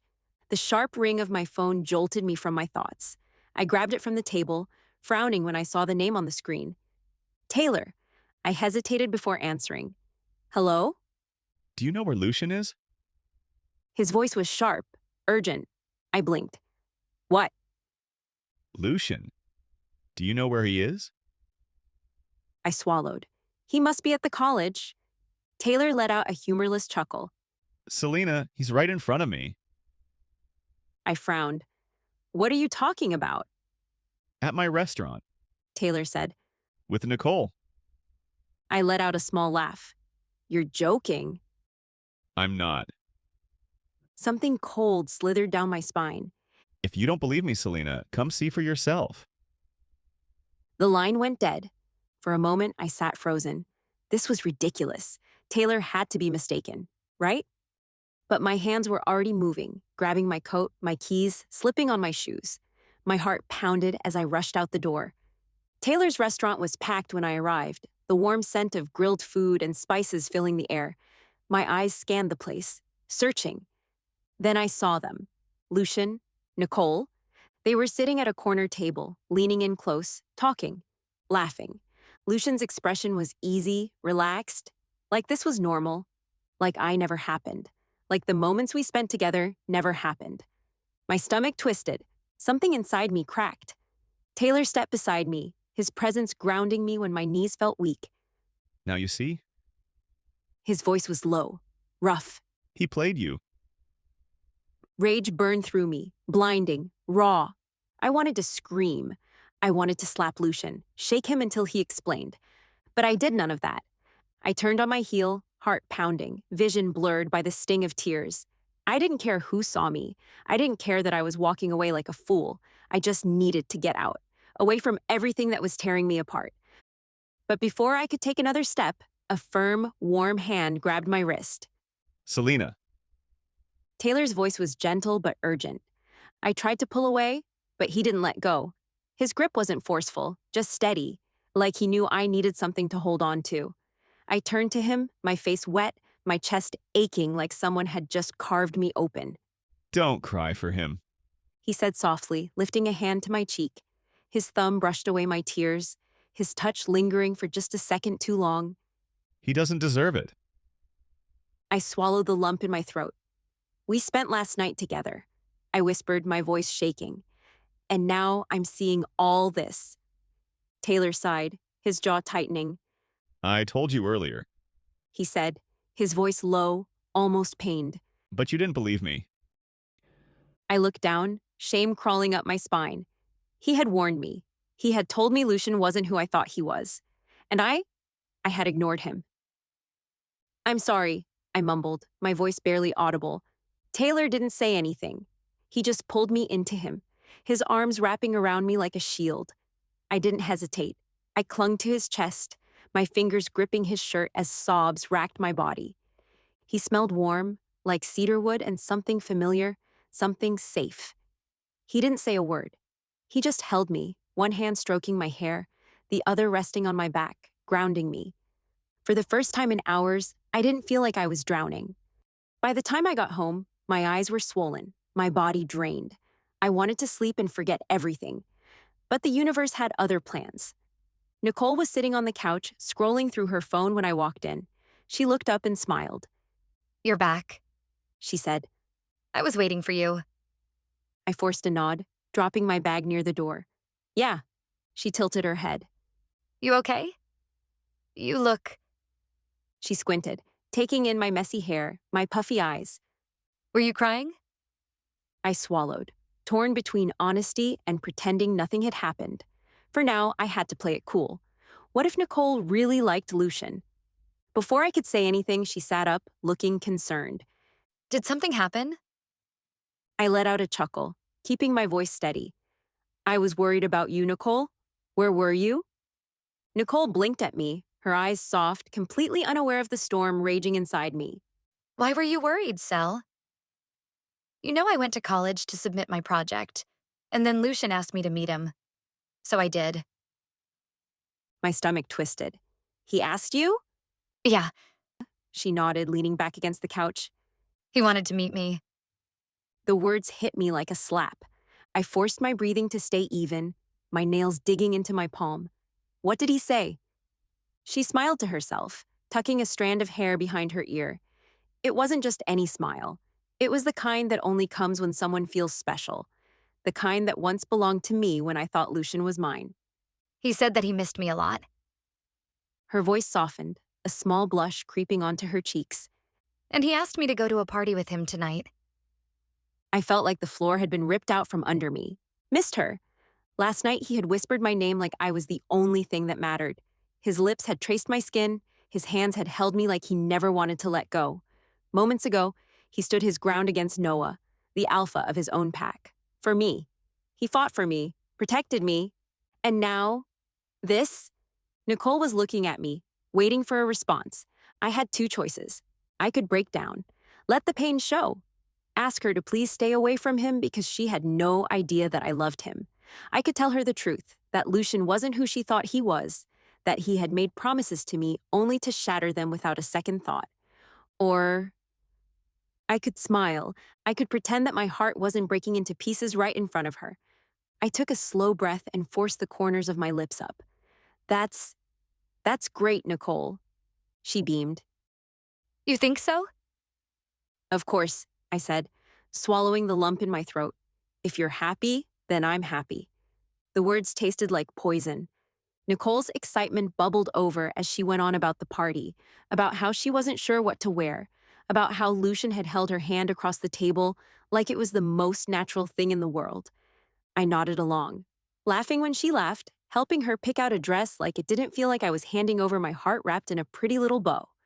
I wondered if this was what true love looked like, not the kind that was selfish or demanding, but the kind that hurt, the kind that meant watching someone else take what you wanted just so they could be happy. And in that moment, I knew. Lucian had already made his choice, and now I had to make mine. I called Taylor. Lucian's taking Nicole to the club tonight. My voice was steady, but inside I was a mess. Taylor chuckled. Perfect. Let's give him something to look at. I knew what I was doing was reckless. But heartbreak makes you do crazy things. The club was alive with flashing lights and music that pulsed through my chest. The air smelled like expensive cologne and spilled cocktails, a mix of sweat and temptation. I adjusted my dress, deep red, satin, hugging every curve. Taylor had insisted I wear it. Make him feel it, Selena. Make him remember. And I wanted to. As we stepped inside, I spotted them instantly. Lucian and Nicole. He was sitting close to her, laughing softly. Nicole, on the other hand, was completely unaware of the storm brewing beneath his calm expression. Innocent as ever, she didn't know that the man she adored was the same one who had once held my heart in his hands, didn't know that the reason I was here was because he broke it. Nicole's eyes lit up when she saw me. She waved, all smiles, completely oblivious to the way Lucian's face shifted the moment he saw Taylor beside me. We walked up to them hand in hand, forcing a smile. Hey, you're here. Nicole chirped, her blonde hair falling over her shoulder as she leaned toward me. Yeah, I said lightly. Taylor asked me to come. Nicole's smile widened. That's great. Have fun, okay? Lucian said nothing. His eyes flickered from Taylor's hand resting on my waist to my dress, then back to my face. I saw the muscle in his jaw tighten. Good. Let him feel it. Taylor leaned down, murmuring something in my ear, his breath warm against my skin. I laughed softly, not because of what he said, but because I could feel Lucian watching. Then Taylor took my hand and pulled me to the dance floor. The music wrapped around us, a steady, hypnotic beat. Taylor's hands were confident, moving to my waist, pulling me closer. His fingers grazed my bare skin, and for a moment, I let myself melt into it. I wanted Lucian to see. I wanted him to burn, and he did. I caught glimpses of him from the corner of my eye, his fingers tightening around his drink, his shoulders stiff, his eyes dark and unreadable. Nicole was talking, but he wasn't listening. His focus was on me. Taylor spun me, then pulled me back against him, his hand splaying across my stomach, his lips dangerously close to my ear. I glanced back at Lucian. He tossed back his drink in one gulp, his throat bobbing as he swallowed. Then another, and another. Nicole's hand shot up, stopping him. She leaned in, whispering something, but he didn't seem to care. With a quiet sigh, he gently removed her hand from his. His fingers hovered over the glass for a second before he picked it up and brought it to his lips. Now that He murmured. got his attention. I turned to face Taylor, pressing a hand against his chest, playing the part I had signed up for. But the moment I looked into his eyes, something shifted. There was no game in the way Taylor was looking at me.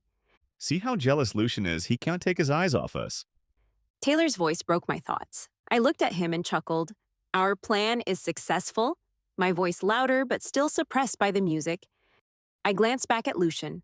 Slowly, he leaned forward, his elbows resting on his knees. His fingers moved to his shirt, undoing the first two buttons with a lazy ease. The dim light cast shadows over his collarbone, the hint of skin teasing. But his eyes, those stormy eyes, were fixed on me. I couldn't breathe. My skin felt like it was burning under Lucian's stare. Then, as if the night was too cruel to him, Lucian stood. He swayed slightly, blinking hard before catching his balance. Nicole was there in an instant, her hand slipping around his arm, steadying him. And then he turned to look at me. Our eyes met, and for a split second, I saw it. The silent question, the frustration, the longing.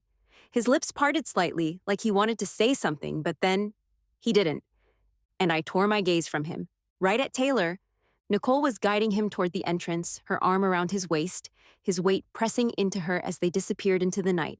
Something inside me cracked. I turned back to Taylor, forcing a smile that didn't reach my eyes. Let's dance.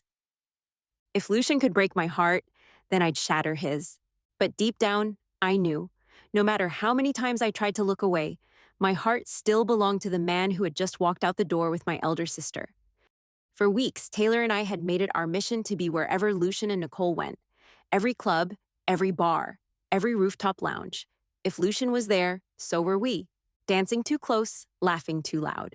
Letting him see, and it worked. Every single time, his jaw tightened, his fists clenched, his eyes darkened.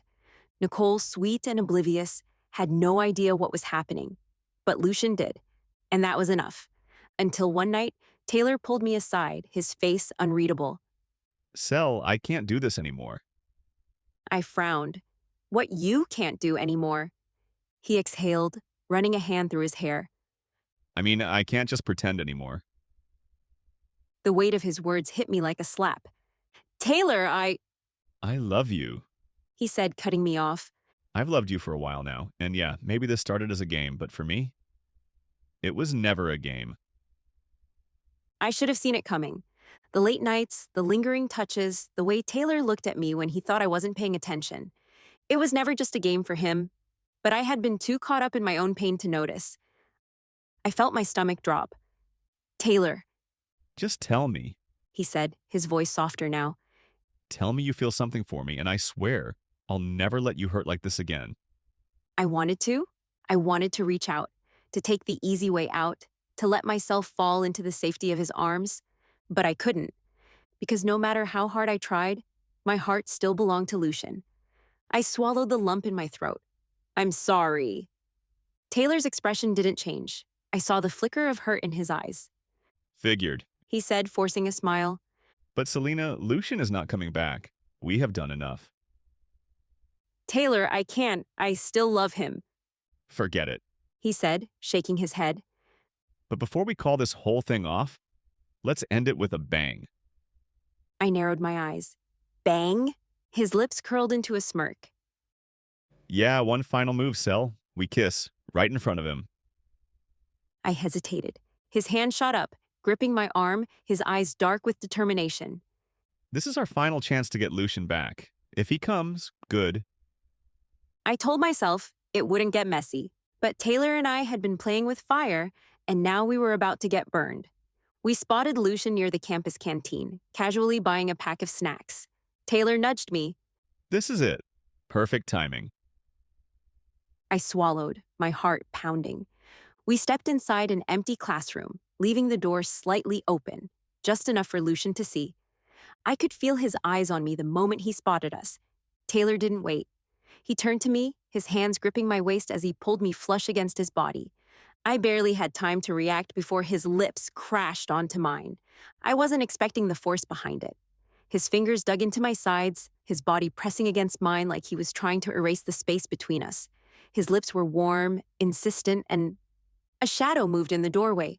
Lucian. His broad frame looked even more broader. His eyes locked onto us, his expression unreadable. I felt Taylor tilt my head, deepening the kiss, his hands roaming to my curves. That's when I panicked.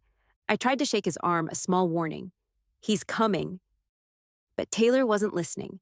His body pressed hard against me, caging me against the desk behind me. His fingers splayed across my back, pressing me even closer, his breath hot against my skin. And then, a crash. Glass shattered. The entire side of the classroom exploded as Lucian broke through the glass wall. Not the door, the wall. Desks flipped. Chairs scraped against the floor. Shards of glass rained down like a storm. Lucian didn't hesitate. His hands wrapped around Taylor's collar, and before I could blink, he threw him across the room like he weighed nothing. Taylor hit the ground hard, his body crumbling like a rag doll. Lucian stalked toward him, his chest rising and falling with barely contained rage. You really thought you could touch her? His voice was low, deadly. Taylor coughed, groaning as he tried to get up. She's not yours anymore. Wrong answer. Lucian growled. He grabbed Taylor by the shirt again, lifting him off the ground with one hand. Lucian, stop! I ran toward them, grabbing his arm. Let him go. But Lucian's eyes were wild, dark. His entire body was vibrating with rage. Say it again. His voice was barely a whisper. Say it, and you won't be able to speak again. Taylor spat blood onto the floor, but still smirked. Go to hell! Lucian moved. His fist flew. I stepped between them. Lucian barely stopped himself in time. His fist hovered inches from my face, his breath ragged. I looked up at him, my chest heaving. "You don't get to do this!" My voice shook with anger. "You don't!" Lucian's jaw clenched. "He's human, Lucian," I said, pushing his hand down. He touched you. He bit out through gritted teeth. He put his hands on you. Like he had the right. "You lost that right the moment you cheated on me. Do you get it?" Silence. Lucian froze, his entire body going rigid. I stepped back, reaching out to help Taylor to his feet. He placed a hand on my waist for support, his grip unsteady. I didn't pull away. After all, he was in this condition because of me. Lucian stood frozen, his hands slowly curling into fists as he watched us. His chest rose and fell with controlled breaths, but his eyes burned with something unreadable. As we walked past him, the silence was heavy. The classroom was a mess. Glass shattered across the floor, chairs overturned, the tension still thick in the air. Taylor groaned beside me, limping slightly as we stepped out of the wreckage. The cold air slipped through the small gap in the window, chilling my skin, but I barely noticed. My eyes were locked on the sleek black car that had just pulled up in front of the fortress. Nicole stepped out first, and then Lucian. He took her hand in his, and his lips brushed against her knuckles. My chest ached at the sight, and then he looked up, just for a second.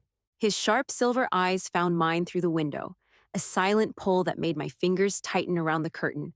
My heart pounded, but before the ache could spread, I yanked the fabric closed, shutting him out. I leaned against the wall, swallowing hard. "Don't do this, Selena. Don't feel this." Then I heard it, Nicole's laugh, and my mother's voice downstairs. I moved to the staircase, my fingers gripping the wooden railing as I peeked down. Susan, my mother, stood in the grand hallway, her face lit up with pure joy. Nicole stood beside her, cheeks flushed, eyes full of something soft and dreamy. Who was that boy, Nick? Mom asked, her tone filled with curiosity. Nicole bit her lip, a small shy smile tugging at her lips. He is the beta of the Darkridge Pack. I stiffened. Mom's face broke into excitement. Do you love him? Nicole nodded, and that was all it took. Mom's arms wrapped around her, hugging her tightly. It's time for you to get married then. My beautiful daughter, you deserve all the happiness in the world. My stomach twisted. I stood frozen, watching the scene from the stairs, my fingers gripping the railing so hard my knuckles turned white. I wanted to be happy for her. I really did. But how could I be? How could I watch my sister get everything I once had, everything I lost, and pretend it didn't hurt? I swallowed the lump in my throat and forced my lips into a smile.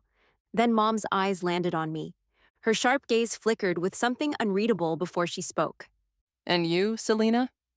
Do you love anyone, or shall I choose on my own? Her voice was firm, expectant. I should have said no. I should have fought back. But I didn't.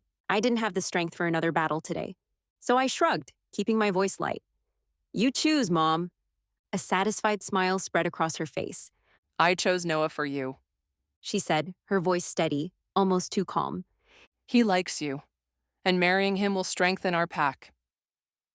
And just like that, my fate was sealed. That evening, 2 marriage proposals were sent to the Darkridge Pack, one to Commander Julian, Lucian's father, for the marriage between Nicole and Lucian, and another to Noah. For me, I sat in my room, staring at the flickering candle on my desk. The wax dripped slowly down the side, a small, steady movement that felt heavier than it should have. My fingers traced the hem of my t-shirt absent-mindedly. Noah. I didn't like him. A man I had no connection with, no history. And yet soon, I would be his. My chest felt tight, like a rope was being pulled around my ribs, squeezing until I could barely breathe. A knock on my door made me flinch. Selena? Nicole. I wiped at my eyes quickly, even though there were no tears, just the ghost of them. Come in, I said, keeping my voice steady. She entered, a soft smile on her lips, but something in her eyes was hesitant. You okay? She asked. I forced a small laugh. Of course. Why wouldn't I be? She placed a hand in mine, her eyes soft. I know this is happening fast. I gave her the best smile I could muster. I'm happy for you, Nick. And maybe if I said it enough times, I would believe it.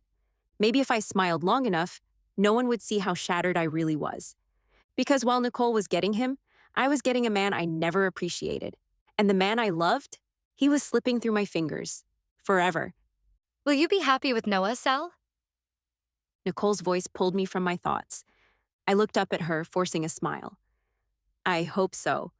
But my eyes told a different story.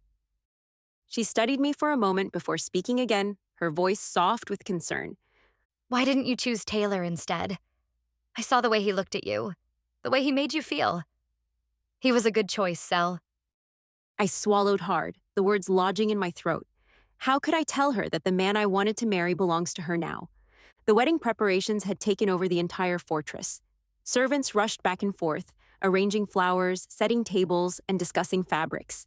The scent of fresh roses filled the halls, mixing with the rich aroma of burning sandalwood. Everything was moving forward, just as my mother wanted, and I was trapped in it. Noah had been gentle, considerate. He didn't push, didn't demand, and that somehow made it worse, because his kindness made it harder to hate him, even though my heart was screaming for someone else. That morning, he had asked me to go with him, to pick out a necklace for our wedding. I didn't refuse. Inside the jewelry shop, the golden glow of chandeliers reflected off the glass cases, making everything sparkle. The place smelled of polished wood and something faintly floral. Noah stood beside me, running his fingers over a delicate silver chain before lifting it. This one. He said, turning to me with a smile. It'll suit you. I swallowed, forcing my lips to curve upward. He stepped behind me, his warm breath fanning my neck as he fastened the necklace. His fingers brushed against my skin, lingering for a second too long. My pulse stuttered, but not for the right reasons. I caught my own reflection in the mirror. The necklace was beautiful, elegant, but it felt like a chain around my throat. Then, out of the corner of my eye, I saw him, Lucian, standing near the entrance, half in the shadows. His silver eyes burned into me, unreadable but intense. A sharp ache bloomed in my chest. He looked tense, rigid. His jaw clenched, his hands curled into fists at his sides. He was angry, jealous. I knew it because I could feel it. I turned to Noah, forcing a bright smile, tilting my head just slightly, making sure Lucian saw. "This is perfect," I said, my voice laced with fake excitement. "Thank you, Noah." Noah grinned, touching my waist lightly, and I saw it then. Lucian's expression cracked, just for a second. His fingers twitched. His whole body went taut, like he was holding himself back from tearing through the shop and pulling me away. He turned and walked out. But I knew that wasn't the end of it. That night, I sat by my window, staring at the moonlit courtyard. The room was silent except for the steady ticking of the clock on the wall. My thoughts were restless, tangled in the weight of everything that had happened today. Noah, the necklace, Lucian watching me with an intense gaze. I should have ignored it. I should have turned my back and walked away like it didn't matter. Like he didn't matter. But he did. Selena. The voice cut through the silence, deep and raw, like it carried too much weight. I turned sharply, my breath catching. Lucian stood in the doorway, the flickering candlelight behind him making his features look sharper, his silver eyes glowing like they held secrets I wasn't ready to hear. My pulse jumped, and I clenched my fists at my sides. "Get out!" My voice was lower than I intended, almost a whisper. But he stepped inside, shutting the door behind him without breaking eye contact. His presence filled the room, the air between us thick with something I didn't want to name. "I said to leave, Lucian." But I need to talk. He cut me off. His voice was rough, urgent. Well, one last time. I shook my head, stepping back. "No, Lucian, nothing is left for me to talk." But he didn't stop.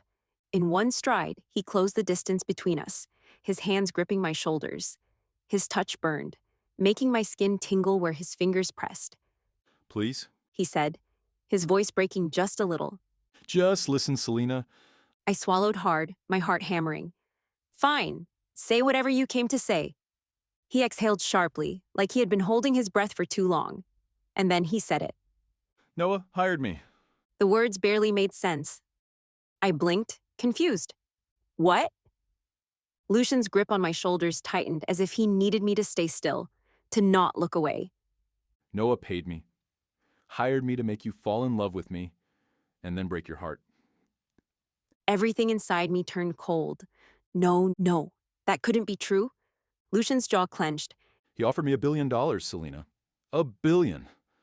I took a step back, feeling the room tilt. You're lying, I wish I was. he whispered. The silence that followed felt like it could crush me. Lucian ran a hand through his hair, looking like he was breaking apart right in front of me. At first, it was just a job. Just another damn job. Then I got caught in it. I got caught in you. His voice grew desperate. I tried to stay away, but it was impossible. Every time I told myself to walk away, you'd look at me like that, like I mattered, like I was something more than... He broke off, his eyes darkening. I couldn't do it, Selena. I couldn't be what Noah wanted me to be. My breath was shallow, my body frozen in place. That day when you visited my house, Noah visited my house after you left, had warned me to stay away from you. And that night, when you saw me outside the fortress, intoxicated, out of my mind, I was fighting myself. Fighting this. Fighting you. His voice cracked. I wanted to stay away, but it was breaking me apart. That night I couldn't stop myself when you brought me to your room. And I ended up claiming you as mine.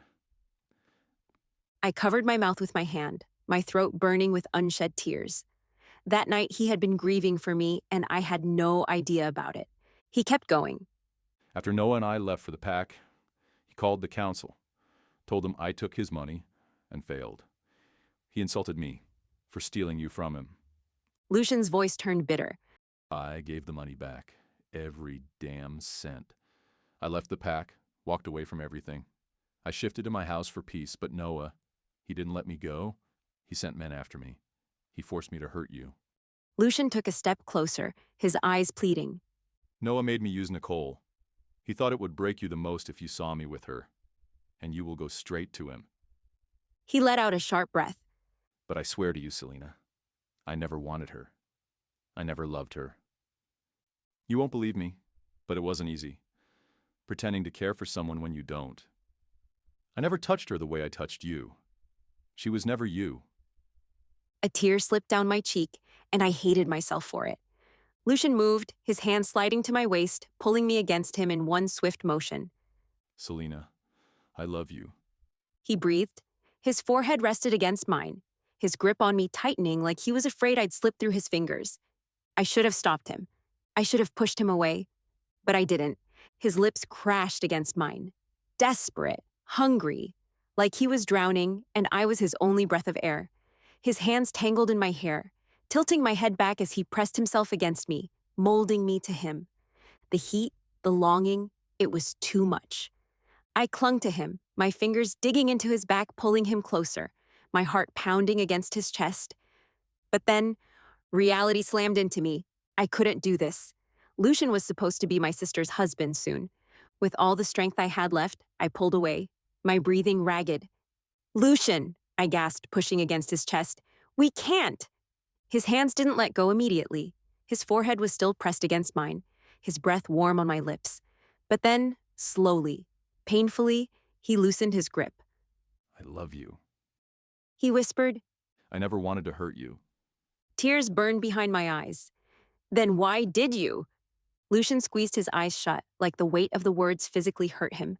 His voice was tight, raw. Because Noah left me no choice. He said, each word laced with frustration. He kept reminding me, over and over, that if I didn't do as he said, he'd destroy you, your family, your pack. He'd burn Red Claw to the ground. And then he'd take you. I exhaled shakily, my mind spinning. I never thought things would go this far, that your mother would send a proposal for me to marry Nicole. I didn't even know my father had arranged it. But now that I do, I'll tell Nicole everything. I'll make her understand. Lucian said suddenly. But I can't marry her. No, I cut in, shaking my head. It would break her apart. His brows drew together. And what about us? You won't be happy with Noah, and I sure as hell won't be happy with Nicole. We'll figure it out some other way, I said softly. From the corner of my eye, I caught something. Movement. My heart stopped. My mother, standing in the hallway watching us. She was angry, watching us with so much intensity that my stomach churned. I quickly turned to Lucian, my chest tight. You need to go. His eyes searched mine, filled with something raw, something breaking. Selena, please. Please go, Lucian, for me, please, I said, my voice breaking. Lucian swallowed hard. Then, with one last kiss on my forehead, he turned and walked away. I didn't move until the door closed behind him. Then, the silence broke. This is what you do with your sister's fiancé? Mom's voice sliced through the air like a blade, sharp with betrayal. Her words made my stomach churn. I turned to her, my breath catching in my throat. Her eyes burned with fury as she stepped into my room. She looked at me like I was filth, like I was nothing. Mom, Don't you dare call me that. she snapped, her hands trembling at her sides. You are nothing but a copy of your mother. The world tilted beneath me. My mother? The blood drained from my face. A cold, creeping dread slithered up my spine. What? What are you saying, Mom? My voice barely came out, just a breath of sound. Mom let out a bitter laugh, shaking her head. Her expression twisted with years of buried resentment. Did you think I wouldn't notice? The way you look at him? You're just a copy of your mother, stealing what isn't yours. What? My lips trembled. The door swung open, and Nicole appeared, her brows furrowed in concern. Mom? What's going on? Why are you yelling at her? But Mom didn't even glance at her, her voice shaking as she said, You are not my daughter, Selena. The words struck me harder than any slap. The air left my lungs, and for a moment, I thought I might collapse. Nicole gasped. What? Mom didn't stop. Her anger had taken control now, years of pain spilling out. You are Simon's child, yes, but not mine. She took a step closer, her eyes filled with betrayal. You are the daughter of the woman who destroyed my marriage. The room spun. Nicole's eyes widened in shock. Mom's voice was raw now, almost desperate. Your father, Simon, had an affair with her, the woman who gave birth to you. And when they met in accident, both died, and in the last moments, Simon begged me to raise you as my own. Tears burned my eyes. No, that's not true. But deep down, something inside me knew it was. All those years. The way she looked at me, the way she never held me like she held Nicole, the distance, the coldness, it all made sense now. Nicole covered her mouth with her hands, her eyes darting between me and Mom. Selena, I didn't know. I let out a breathless laugh, but it was hollow. Neither did I. A suffocating silence settled over us. Mom exhaled sharply, as if trying to shake off the weight of the truth. Her gaze flickered to Nicole before settling back on me, her eyes filled with a silent warning. Stay away from Lucian. She didn't say it out loud, not enough for Nicole to hear, but I felt the message like a blade against my skin. Then, without another word, she turned on her heels and walked away. I stood there lost until I felt arms wrap around me. Nicole, I don't care what Mom said. she whispered. You're my sister. You will always be my sister. The dam inside me broke. I clung to her, sobbing into her shoulder, my body trembling. I pulled back, wiping my face. She still raised me, Nick. She still loved me after all this. My voice broke. Nicole nodded, her own eyes wet. Of course she did. We cried together, holding each other. When she finally pulled back, her fingers cradled my face, wiping away my tears. Why was she so mad at you? I swallowed hard, burying the truth deep inside me. I didn't want to tell her that I loved Lucian. Not after everything Nicole and Mom had done for me. Not after all the sacrifices they had made. She's mad because I told her I don't love Noah. I lied. Nicole sighed, nodding. It's okay, Sel. She pulled me close again, holding me as if she could shield me from all of it. That night, as I lay in bed staring at the ceiling, it felt like my chest was caving in. I wasn't Mom's daughter. The truth settled inside me like a weight, pressing against my ribs, stealing the air from my lungs. But there was no anger, no resentment, no urge to rebel. Instead, there was something else. Love, a deeper love than I had ever known. Because she had raised me anyway. Even with the pain, even with the betrayal, she had still chosen me. I wiped my tears. I have made a decision I would give up Lucian. For my mom, for my sister, for my family that had sacrificed everything for me, even if it broke me. The morning light poured through my window, its warmth lost on me. I stood in front of the mirror, pulling my hair into a loose ponytail, my hands trembling. My face was pale, my lips pressed into a thin line. I barely slept last night, replaying my mother's words over and over, the truth unraveling everything I believed about myself. But despite the heartbreak, despite the anger, I loved her even more.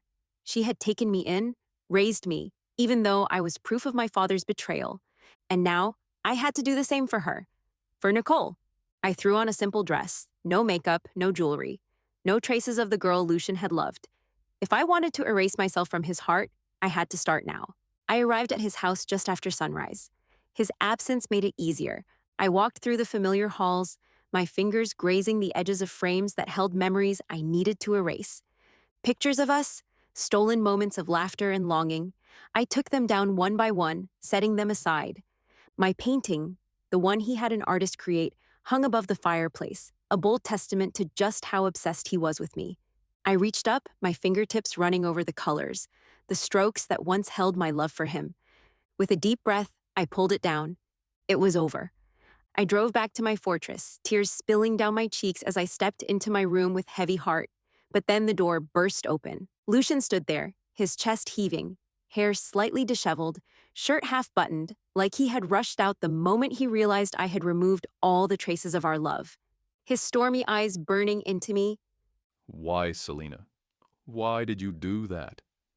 His voice was rough, breathless. I turned away, hugging the painting to my chest. It's of no use now. His footsteps were fast, desperate. The pictures? The gifts? Why are you doing this, Selena? I clenched my jaw, swallowing the lump in my throat. Because they don't matter anymore. Don't. His voice broke as he grabbed my wrist, spinning me to face him. His fingers tightened, not enough to hurt, but enough to make me look at him. Don't you dare say that. These memories, our memories, matter. I kept my face blank, even as my heart screamed at me to fall apart in his arms. No, Lucian, they don't. Tell me why. He demanded, his voice shaking. Tell me why you're doing this. I pulled my wrist free, forcing my breathing to stay even. Because I owe my mother everything. I am the proof of my father's betrayal. I am not her real daughter, Lucian. But Lucian wasn't convinced. His face darkened. So what? If I have to choose between my happiness and hers, I choose her. He grabbed my wrist again, his grip tight, his eyes burning with fury. So, you expect me to marry Nicole and pretend none of this ever happened? Tears burned the back of my eyes, but I refused to let them fall. Yes. He let out a hollow laugh, his hands running through his hair in frustration. Do you even hear yourself? Do you know what you're asking me to do? Lucian, please, I whispered. It's the only way. He stepped closer, his chest rising and falling with unsteady breaths. His fingers found my chin, tilting my face up to his. No. He murmured, shaking his head. The only way is us. You love me? I know you do. I squeezed my eyes shut. It doesn't matter. His hand slid down my arms, gripping my waist, pulling me into him. It does. His lips were inches from mine, his breath hot against my skin. Tell me you don't love me and I'll walk away. I trembled against him, my body betraying everything I was trying to do. Lucian. His fingers dug into my waist. Say it, Selena. I couldn't. With a frustrated groan, he crushed his mouth against mine. The kiss was rough, desperate, filled with anger and love and everything in between. I felt myself breaking, my hands gripping his shirt, pulling him closer even as my mind screamed at me to stop. But I couldn't. I gasped as his lips trailed to my jaw, his fingers tangling in my hair. I am yours. He murmured against my skin. And I can't pretend to be someone else's. Mom's face flashed in my mind.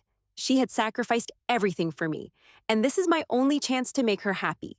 With all the strength I had left, I pushed him away. No. My breath came in ragged pants. This isn't right. Lucian stared at me, his chest rising and falling, his lips swollen from our kiss. Don't do this, Sel.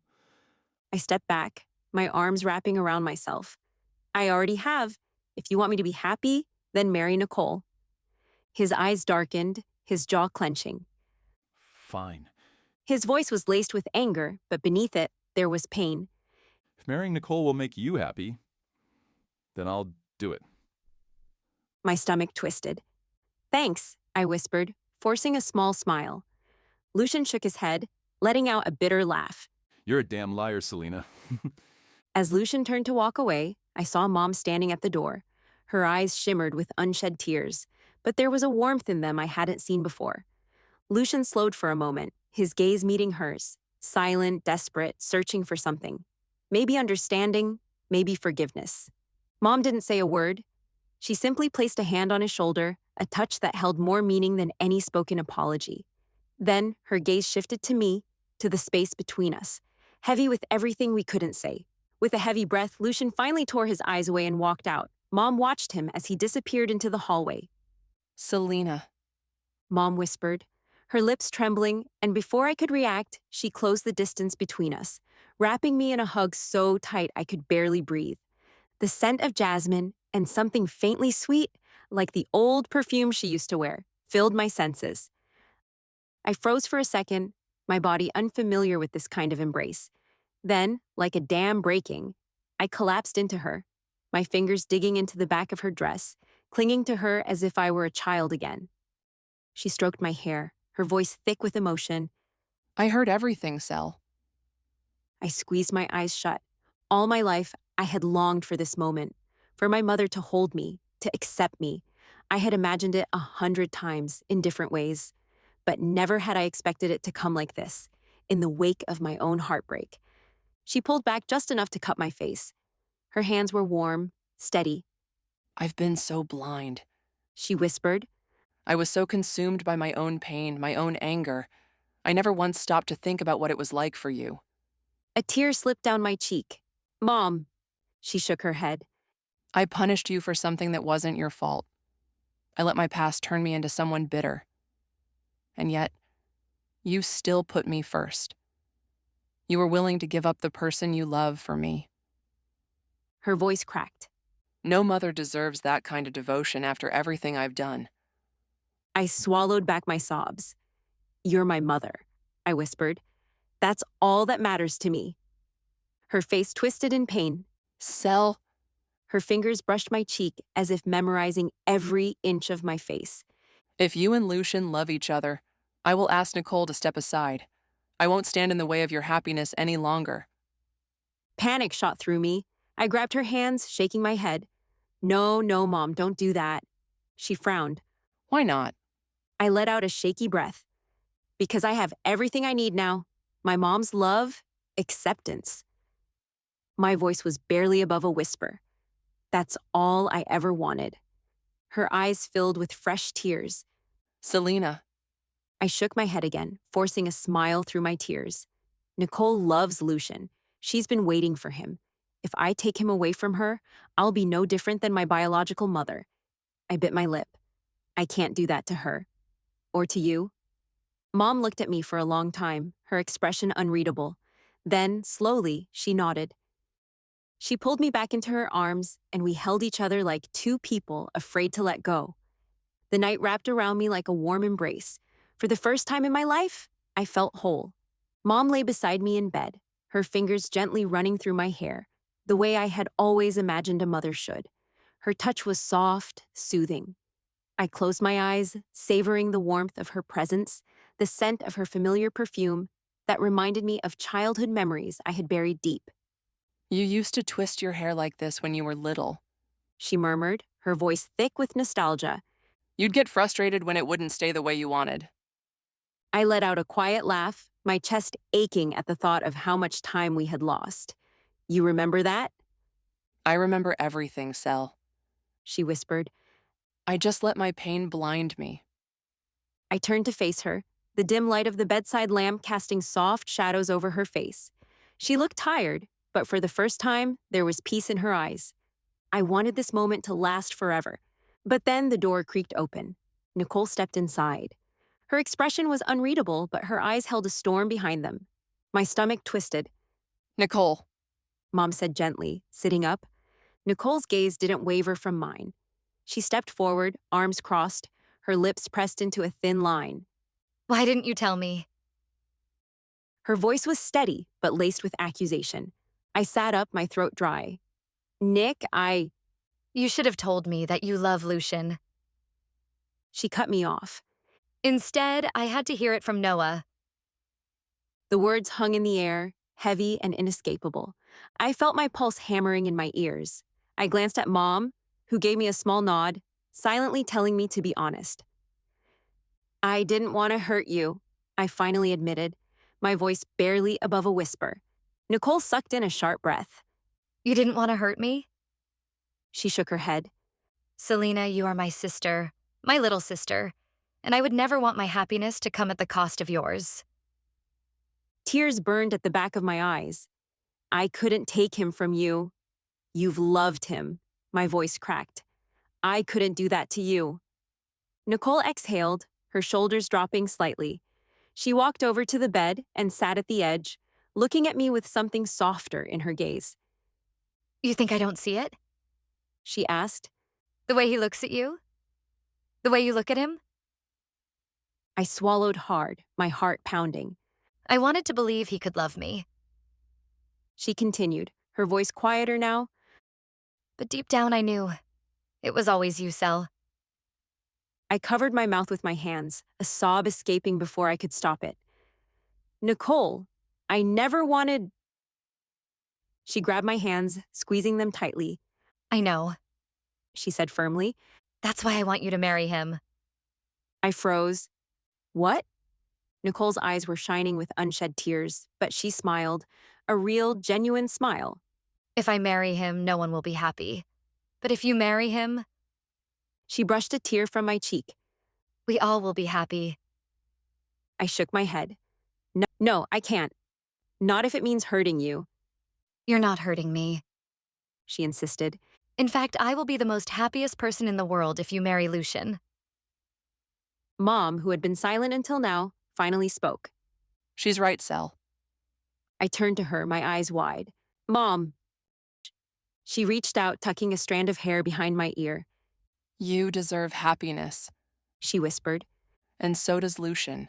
It's time to stop punishing yourself for loving him. I let out a shaky breath.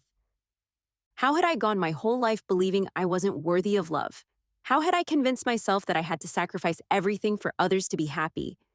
Nicole gave my hands one last squeeze before letting go. Besides, she said with a smirk, I have some news of my own. I blinked at her. What? She took a deep breath. Noah proposed to me. The room went still. Mom's hand flew to her mouth. Oh, Nicole. I stared at her, trying to process her words. Noah? She nodded. He told me everything. How he loved you once, how he let his bitterness turn him against you. He regrets it, Sel. He really does. And guess what? He wants to start fresh with me. I felt a lump rise in my throat. Noah, the man who once vowed to claim me as his own, the man whose anger had been sharp enough to cut. Now, he was offering my sister his heart. And? I asked hesitantly. Nicole smiled. And I said yes. My chest tightened, a whirlwind of emotions crashing into me. It feels like I am stealing your happiness like my biological mother, I whispered. She reached out and cupped my cheek. You're not stealing my happiness, Sel, she whispered. You're giving me a chance to find my own. Tears slipped down my cheeks, and before I could stop myself, I threw my arms around her. She held me just as tightly, her own body shaking with quiet sobs. Lucian belongs with you, she said, her voice thick with emotion. I shook my head. Yes, she insisted. You deserve happiness. And I'm giving you my blessing that you always be happy and get what you desire for. Mom could wait any longer. She pulled us both into her embrace, her voice thick with emotion. Then it's decided. Her voice was steady, filled with warmth and certainty. Selena, you will marry Lucian, and Nicole, you will marry Noah. I met her gaze, my lip trembling. Mom. She cupped my face in her hands. I've watched you suffer long enough, my love. Her thumb brushed over my cheek. You've given up too much for the people you love. It's time you let yourself be happy. And just like that, everything changed. The soft hum of violins filled the grand hall, weaving through the air like a melody made of gold. Warm candlelight flickered against the crystal chandeliers, casting a glow over the polished marble floors. Roses, white and crimson, lined the path leading to the altar, their sweet scent mixing with the faint aroma of vanilla and champagne. It was my wedding day. Mom stood beside me, her hands steady as she fastened the last button on my gown. The dress was everything I had dreamed of. Delicate lace that clung to my arms, the skirt flowing down like clouds wrapped in moonlight. You look stunning, sweetheart. She whispered, her voice thick with emotion. I met her gaze in the mirror, and for the first time in a long time, I saw no worry in her eyes, just happiness, a deep, pure happiness. Nicole stood next to me, dressed in an elegant ivory gown of her own. Can you believe this? She grinned. We're both getting married today. I let out a small, breathless laugh. It still doesn't feel real. But it was real. And in a few moments, I would walk down that aisle to the man who had fought for me, who had burned through every obstacle in our path, who had loved me so fiercely that nothing, no betrayal, no heartbreak, no past, could keep us apart. Lucian. As the doors to the hall opened, my heart pounded against my ribs. The music shifted, growing softer, fuller. First, Nicole and Noah walked forward, their hands intertwined, their smiles wide and filled with the kind of love that was easy, effortless. When they exchanged rings, the entire hall erupted into applause. And then it was my turn. Lucian was already waiting at the altar. He wore a tailored black suit, his dark hair slightly tousled, his sharp jawline defined beneath the warm glow of the lights. His gaze found mine the moment I stepped forward, and I swore the entire world faded away. I could barely breathe. There was something in the way he looked at me, something raw, something consuming. It wasn't just love, it was possession, devotion, a silent promise that no matter what, I was his, and he was mine. Step by step, I moved toward him, my dress trailing behind me, my fingers trembling slightly as I clutched my bouquet. By the time I reached him, my entire body was buzzing. Lucian's hand slid around my waist, his touch firm, grounding. You're breathtaking. He murmured, his lips brushing against my ear. My pulse stuttered. The officiant began speaking, but I barely heard the words. Everything was a blur, the quiet gasps of the crowd, the soft chime of glasses in the background, the way Lucian's thumb traced slow circles against my hip. And then, finally, With this ring, I make you mine. Lucian slid the ring onto my finger, his touch lingering, his voice filled with something dark and deep. My breath hitched. I took his hand, my fingers trembling slightly as I slid his ring into place. And with this ring, I make you mine. His lips curved, slow, knowing. The moment the officiant pronounced us husband and wife, Lucian didn't wait. He cupped my face, his fingers threading through my hair, and kissed me. It wasn't just a kiss, it was a claiming, a declaration. His lips moved against mine with slow, deliberate hunger, his grip tightening like he never wanted to let go. And neither did I. The applause around us was deafening, but all I could feel was Lucian, the warmth of him, the strength. When we finally pulled apart, I was breathless. You're mine, Selena, now and always. He murmured, his forehead pressing against mine. A shiver ran through me. Always. The celebration began, laughter and music filling the air. Glasses clinked, guests danced, the golden lights making everything feel like a dream. But then, I saw him. Taylor. He stood near the entrance, watching. My heart clenched. He looked composed, distant. His usual easy smirk was gone, replaced by something softer. Taylor stepped forward, his movements unhurried. He nodded at Lucian first, then turned to me. Congratulations. He said, his voice calm, steady. Thanks, Taylor. I wish you always be happy with Lucian. He exhaled, then smiled, a small, sad smile. My throat tightened. Lucian's grip on my waist firmed, a silent warning. Taylor glanced at him, then back at me. Be happy. He said. Then, with one last look, he turned and walked away. I let out a shaky breath, my heart aching in a way I hadn't expected.